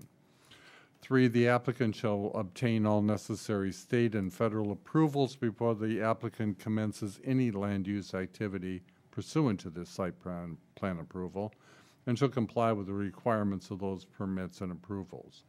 Four, all work shall be completed in accordance with best management practices for soil erosion and sedimentation control. Five, this permit is limited to site plan review. A separate sign permit shall be obtained from the Code Enforcement Office based on compliance with the Harpswell sign ordinance. Six, one copy of the notice of decision must be recorded by the applicant in the Cumberland County Registry of Deeds within 45 days of approval, and the book and page number provided to the Code Enforcement Officer. Failure by the applicant to record the notice of decision shall void the site plan approval. Seven, the applicant will provide documentation showing approval from the Maine Department of Transportation prior to the issuance of any permits from the Code Enforcement Office. Eight, the approval is based on the finding that the applicant proposes to undertake improvements on the structure of less than 50% of the market value of the structure. A flood hazard development permit for improvements totaling greater than 50% may require substantial changes to the site. Any proposed changes that qualify as new construction or substantial improvement, as defined in the Harpswell Floodplain Management Ordinance on the site, will impact the findings of fact in this notice of decision and are subject to review and approval of the Planning Board before permitting by the Code Enforcement Office. 9. 9, within 1 month of approval of this application, the applicant shall submit a plan for subsurface wastewater disposal, for a subsurface wastewater disposal system for the new use to the planner, who will obtain the services of a peer reviewer. Any significant deviation from the approved plan and calculations will require the applicant to come before the planning board again. The applicant to, Any deviations, or any significant deviations are subject to review and approval And he must of the install. planning board. And he must install, which he said, that he would increase the leach field as As the required. engineer, Okay. as Right. required, yeah. all right. Did you get that last part? Say your first part again. Okay. Within 1 month of approval of this application, the applicant shall submit plans for subsurface wastewater disposal system for the new uses to the planner, who will obtain the services of a peer reviewer, period. Any significant deviation from the approved calculations will require, Review and approval of the planning board. And And compliance with, and the applicant will install an expanded septic system if required. okay, do we have that? Hope so. Kelly. Can it say modify Fortunately, instead of it's on install? tape. Okay, it's on tape. That's an existing one. I have the first 75% of it. All right, that motion is on the table. I moved it. You moved it. Anybody want to second it? I'll second. Seconded? Any discussion? Where do we have, and I'm sorry, my brain is like dead now. Where do we have the commitment for putting in the filter system? I was In wondering whether the- that, is that in the first part, the change of use, or is it here? That will be here in the Do we review. have that Peer review. listed here? That's in the conditions of approval. It's in the condition of That's approval. correct. That's, Right. the peer reviewer will look at that. Oh, okay, all right. So really fast, if we're in discussion, we got a second, right? No, yeah, we got a second. Yeah. So for discussion, the peer review is going to look at the septic capacity for the proposed uses, and The removal of hazardous or toxic waste, the plan Right. for removal of hazardous or toxic waste. I just didn't hear that Yeah. this time that's- around. No, that's so I good. It's wasn't good sure to where get it. was. That's why I Get it want to clarified, yeah. really get it. anything else? I don't think so, because we took out the parking component. Right. I mean, Yeah. we took out the traffic component. Right. We did. So do you feel like you're clear on that? Mm-hmm. Okay. It's been moved, it's been seconded. Any more discussion? All those in favor, step up to the plate. Lori, aye. Heather, aye. Amy, aye. Dan, aye. Courtney, aye.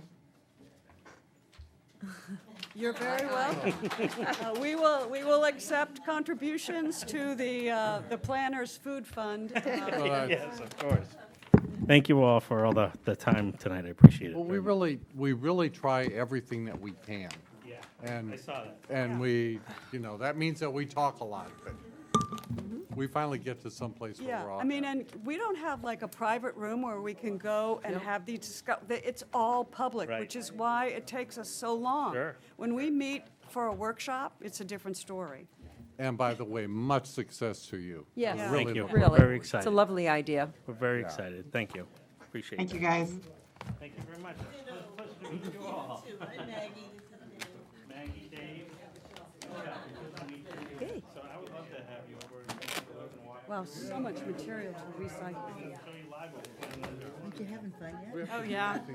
Yeah, we have to do more This stuff. was a longer one. What is this? Yeah, it's there not something usually else? like this. It's like pulling teeth, isn't it? It Other can be. business. Sat at a conference all day and then went to soccer practice and then came here. So Yeah, yeah. my brain is toast. Yeah, me too.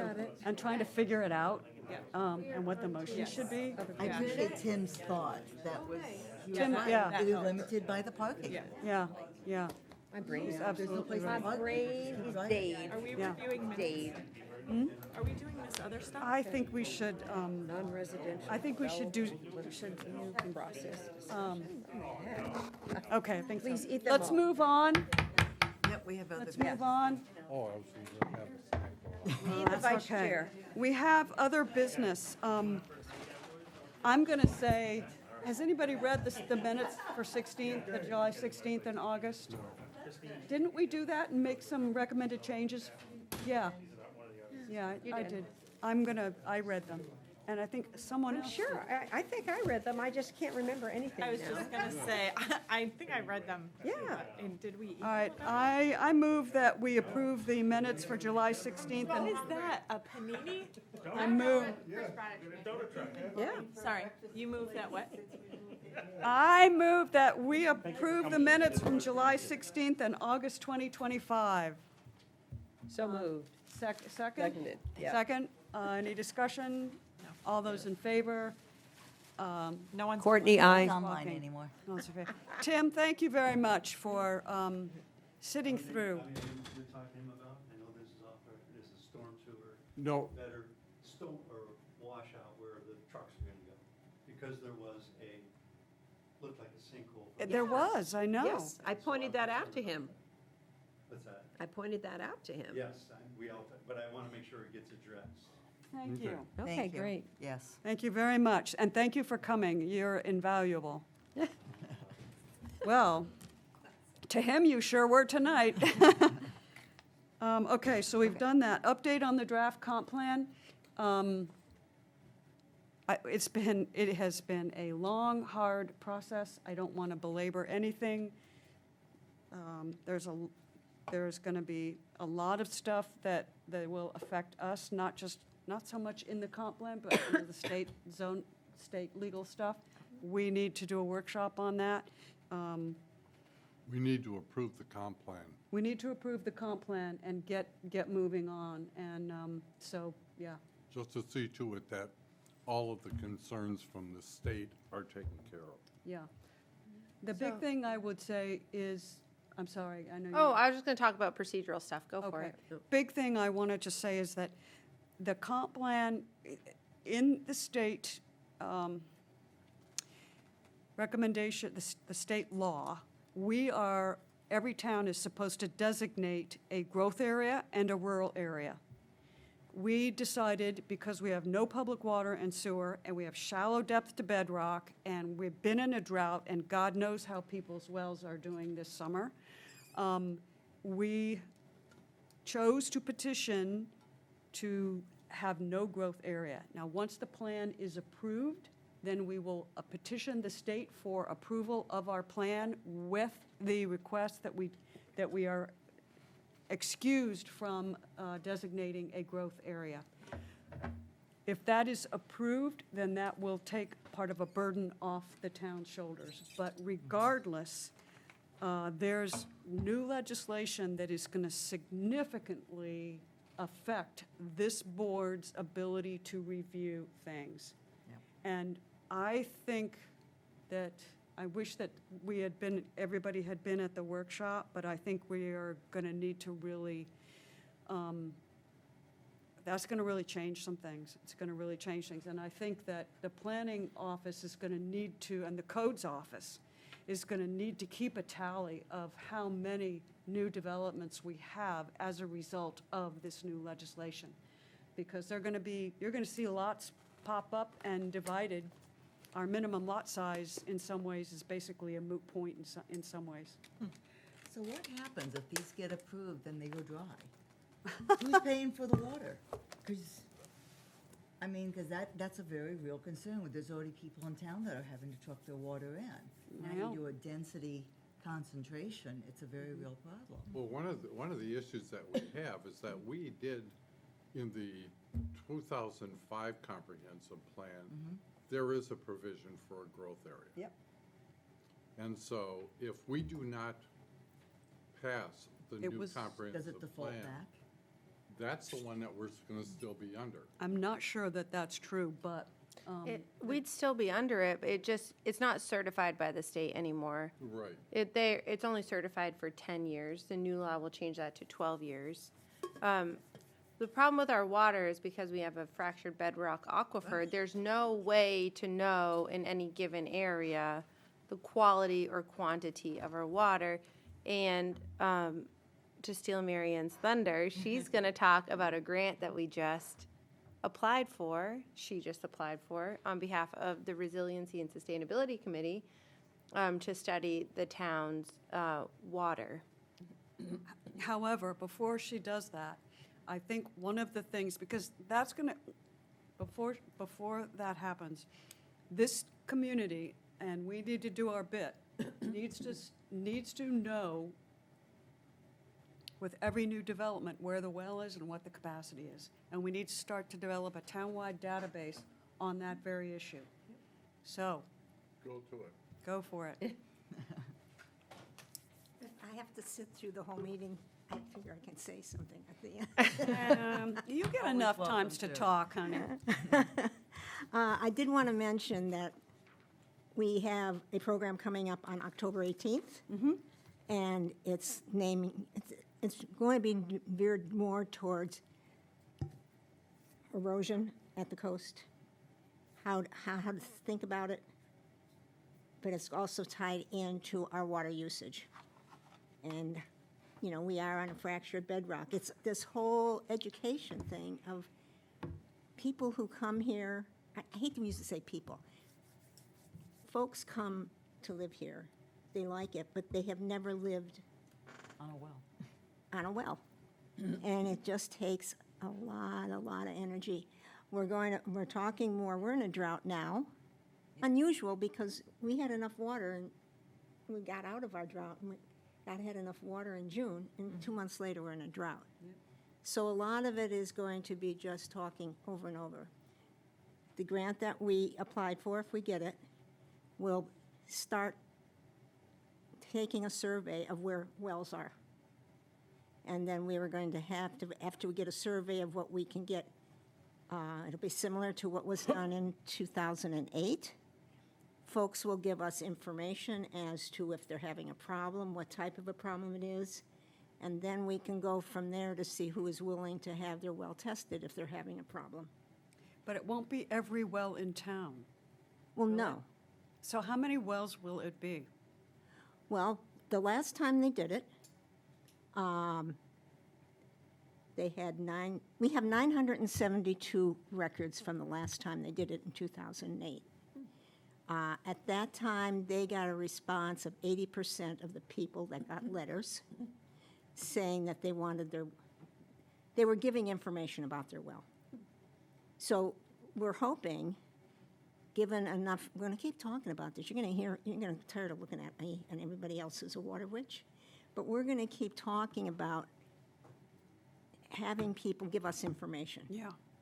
And they'll get a form that they can fill out. They don't have to put their name on it.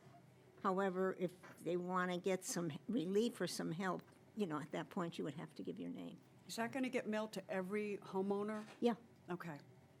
So, wasn't there- that's the plan. That's great. Isn't there something in there too that as a reward for giving that information, they will get their water tested? Well, we have to get some money to do that. I figured it out. There's 4,000 some wells. 4,000 properties that are developed in town. And you have to figure there's at least a well for each house. Yeah. So let's just take $4,000. It adds up really quickly. Yeah, true. So we're up I didn't like, know if that was going to be covered by that grant. no, that's not big enough for that. Oh, okay. Mary Ann, how does it help not to have a person's name, because then we don't know where the well is? How would that be?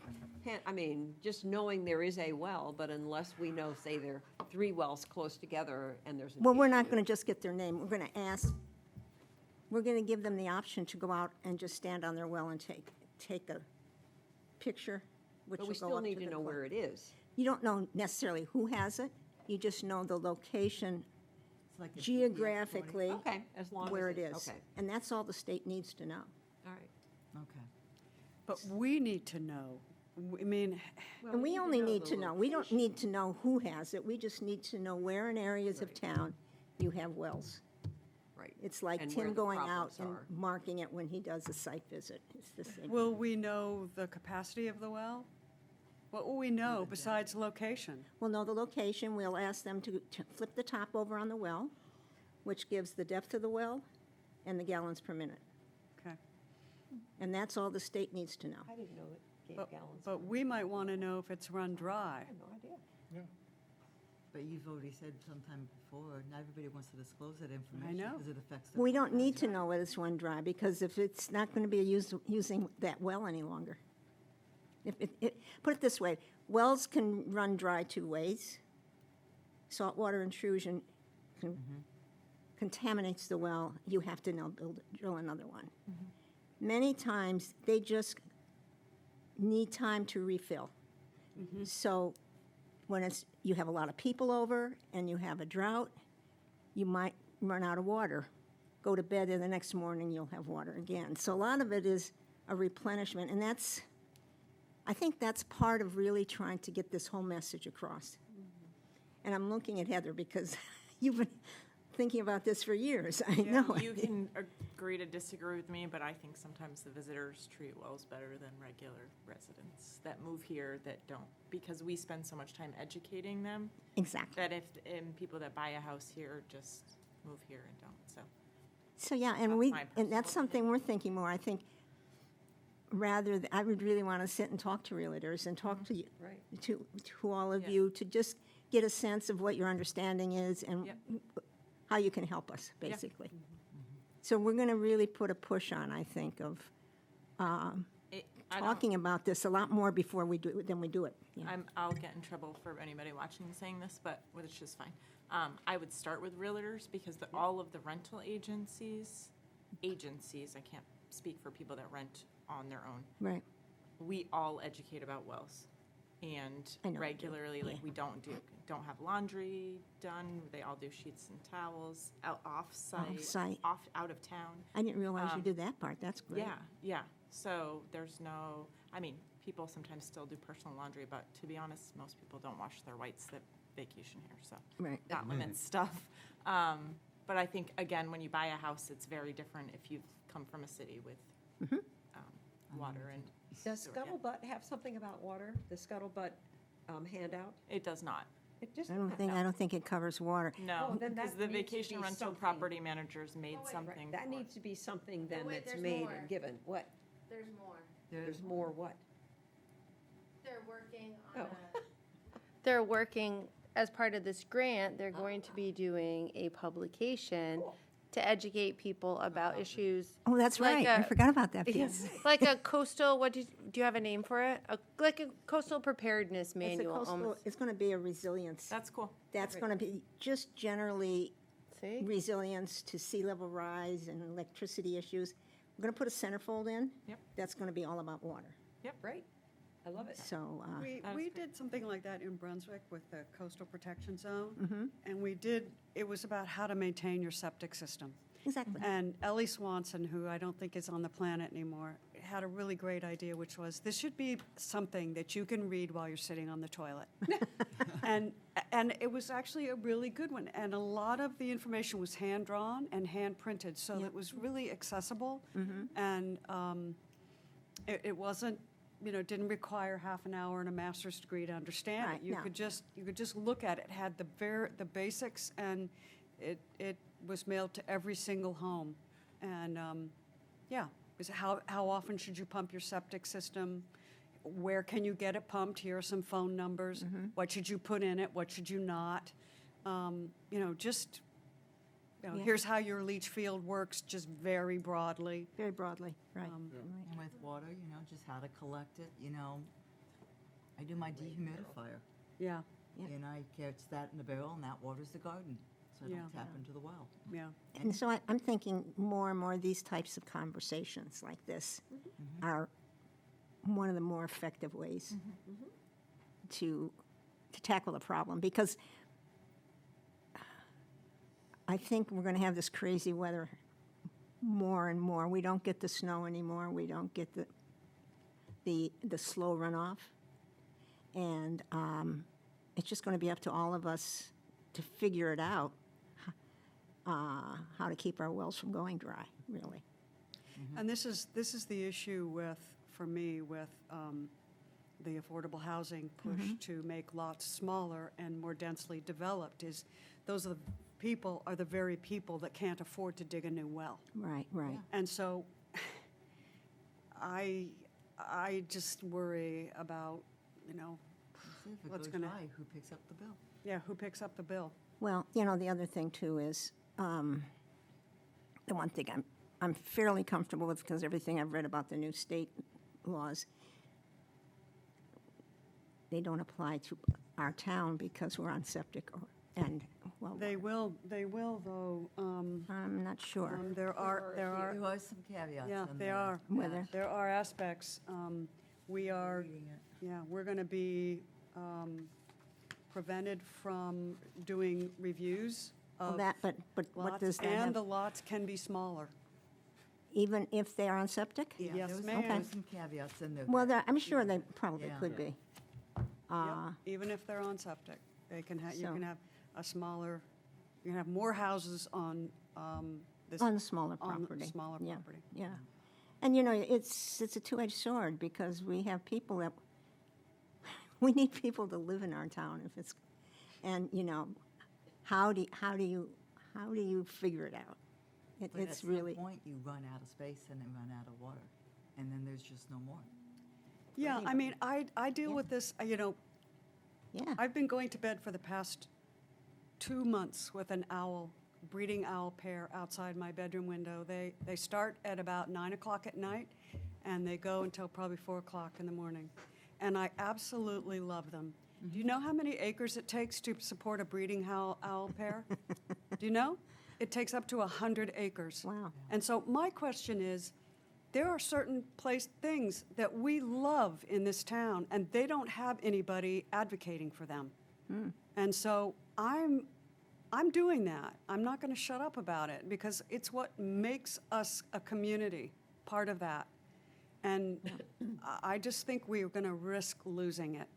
Yeah, we just have to be very careful, I think. Yeah, we do. If they allow us to be. Anyhow, thank you. Thank you. I like the idea about the realtors. Yeah, that's I think true. that is Yeah. definitely, because it's true. People come in, they haven't been on a well or Yeah. septic and don't really have any idea. They have to conserve, you know, everybody doesn't shower twice a day. Right, right. And they do packets to give out to everybody, prospective client. Right. Yeah. Put it in the packet. I mean, But Heather, I'm curious because we've done that in the past. Yeah. I'm not sure that's the most effective way. I'm thinking more that we should have one-on-one conversations. And, With a new buyer? no, with the realtors. Oh. Like maybe go to one of their meetings that they have like periodically and really talk to them about it more than just going in and say, would you hand these to me? Yeah. no, we have to Oh, have I a think there process. needs to be some sort of conversation with them for Yeah. the buy-in to hand it out. Yeah, Well, you yeah. know, it should Because be, it should be, everybody's busy. I'm not even saying that they wouldn't. I just, I mean, they should, no, but, if you, but I'm if you thinking mail of it. something to me, I put it over here until it gets to my to-do, but if you come in and talk to me. I would think it would have a better. But when you think of all of the disclosures that people are given when they buy a house. Yeah, that's true. This is one of those things they have to think about. Yeah. Yeah. Because it's very different living in the country rather than living in the city. And for the realtor too, if they're trying to sell a house that they know the well has gone dry, it's a lot tougher sell for them, but if they can help the people learn to manage that water, then they don't have that cell problem. Yeah. It's preventing it. Have a good night. You too. Thank you for all you Yeah, do. thank you. My goodness, I cannot believe it. And you know what I love about what Mary Ann does is she doesn't, her group, they talk to people, they don't mandate, they No, it's educate, conversation. which is really, Yeah. really important. Non-residential development review. Wait, I'm not process. done with comp plan. Oh. I didn't get to say my piece. Oh, sorry. The comp plan has been finalized by the Comprehensive Plan Task Force, 2 of the committee members here. Courtney, you're an auxiliary member. You went to so many meetings. oh, I was going to say, what? You are a dedicated member of the public. So the plan has been finalized. It's going to get voted on in November. The plan is to submit it to the state as soon as possible. I know Al discussed submitting it after, but we can submit it as soon as it's finalized. And they will tell us whether or not it's in compliance. So we could know that, hopefully we'd know that by November, but we can do it either way. But I think our plan is to submit it. If Did it's you not in just say compliance, then- it's submitted before voting or voted on? So the state My brain's like. I know, totally this- scrambled at So this. this is a new, this is new information to me Yeah. as of like 2 weeks ago. The state recommends that you submit it before the town That makes adopts it. sense to me to So see that it. you can make sure it's in compliance. Yeah. However, we don't have time to do that was gonna because, say. because we're still waiting on the final version from Judy, which we've gotten like 3 times, and we'll get she sent me the 4th one sometime this afternoon. So, the select board on Thursday will talk about it and vote, I think, to submit it to the state. With the, with the waiver request and everything. Yeah. Okay. Yeah, I mean, it's almost out of date. I know, it's been a few years, Sounds yeah. amazing. Okay, non-residential review, that was on the agenda. Yeah, we had talked about doing a workshop, but, Non-residential, what did we, What is that? non-residential development review? we had talked about doing a workshop at our last workshop. I I don't know what that is. What's the what is that? That makes no sense to me. I know, I can't remember what it was, but I will just say this one thing. Our workshop, Courtney and, who was there, Dan, and we had the best discussion. Yeah, I It was- missed that one because I had a stupid meeting at work and I couldn't get out of it. Yeah. I wanted to get that one. And I just left feeling like we should have more workshops. Right. And because we just, we spoke, we talked freely, we got into all kinds of stuff. Sure. It was extremely helpful. And we all left feeling like, wow, we need to do that again. And if the comp plan, as the comp plan moves forward, there's gonna be a lot of implementation stuff that we're gonna have to talk about. And I think that the planning board should get, should keep itself apprised of the implementation stuff, because the board is gonna have to. You're talking about like 1829 and Yeah. Yeah. 751 or Yeah. whatever the other one is. Yeah. So, I will tell you that I am planning on requesting a consultant to help with the implementation. I know it's not probably the traditional route that town planners go, but because I'm new at my job, I haven't done a ton of ordinance amendments. And I really want the help in understanding like how ordinance amendments might affect other ordinance provisions, and I want to make sure that it's done correctly.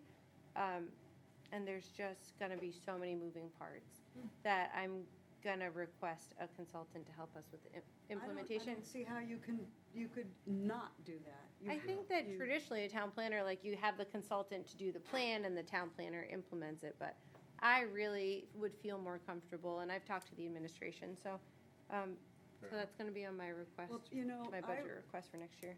I think you're absolutely right, and I don't wanna do a bad job, you know? Well, you're not gonna do a bad job, but I also think that the ordinance needs to be completely rewritten, I think. It needs to be completely reorganized. We have Which one? 3 separate ordinances, exactly. It should all be under It's one awful, document. especially for somebody like me, who does not have a master's in planning, has not been the town planner. I'm like, what is this? No. I can't find anything. Control F doesn't work. No, I'm it needs looking to be through. completely Yeah. reorganized, so that For you don't dummies. find a provision in this in shoreline zoning ordinance that is referenced in site plan review, and then you have to go to shoreline zoning. Yeah. Or Yes. parking, or then you have to go to site plan, you don't know what's in site plan, and then maybe it's in, whatever, it should horrible. all be in one document, and it should be thoroughly integrated. And that is gonna take AI to do that. I mean, is the wording as it currently is really necessary? Like when you have the beginning of a sentence, and then it's comma, as in reference to blah, blah, blah, blah, blah, and it goes down for 6 lines, and then there's the verb. And I'm like, my God, what? Well, the A lot of that, technology now a lot of that comes from the state model ordinance. allows I'm so you, sorry. if you're reading it, allows you to just, rather than having a whole paragraph, is to just click on it, it'll hotlink you over there Yeah. instead, so you don't. Yeah. So Well, that would it- be useful too, but I want it to be written in English. Well, you can't have And I that. think that's probably You not may not happening. get that. But think of all the interlineations there. Think about how you typically would put something like that into a footnote. Think of the public. Think of the No, public can't think of trying, the well, public, think of no. the public trying to read these things. We're like, well, here's the ordinance, and they're like, what?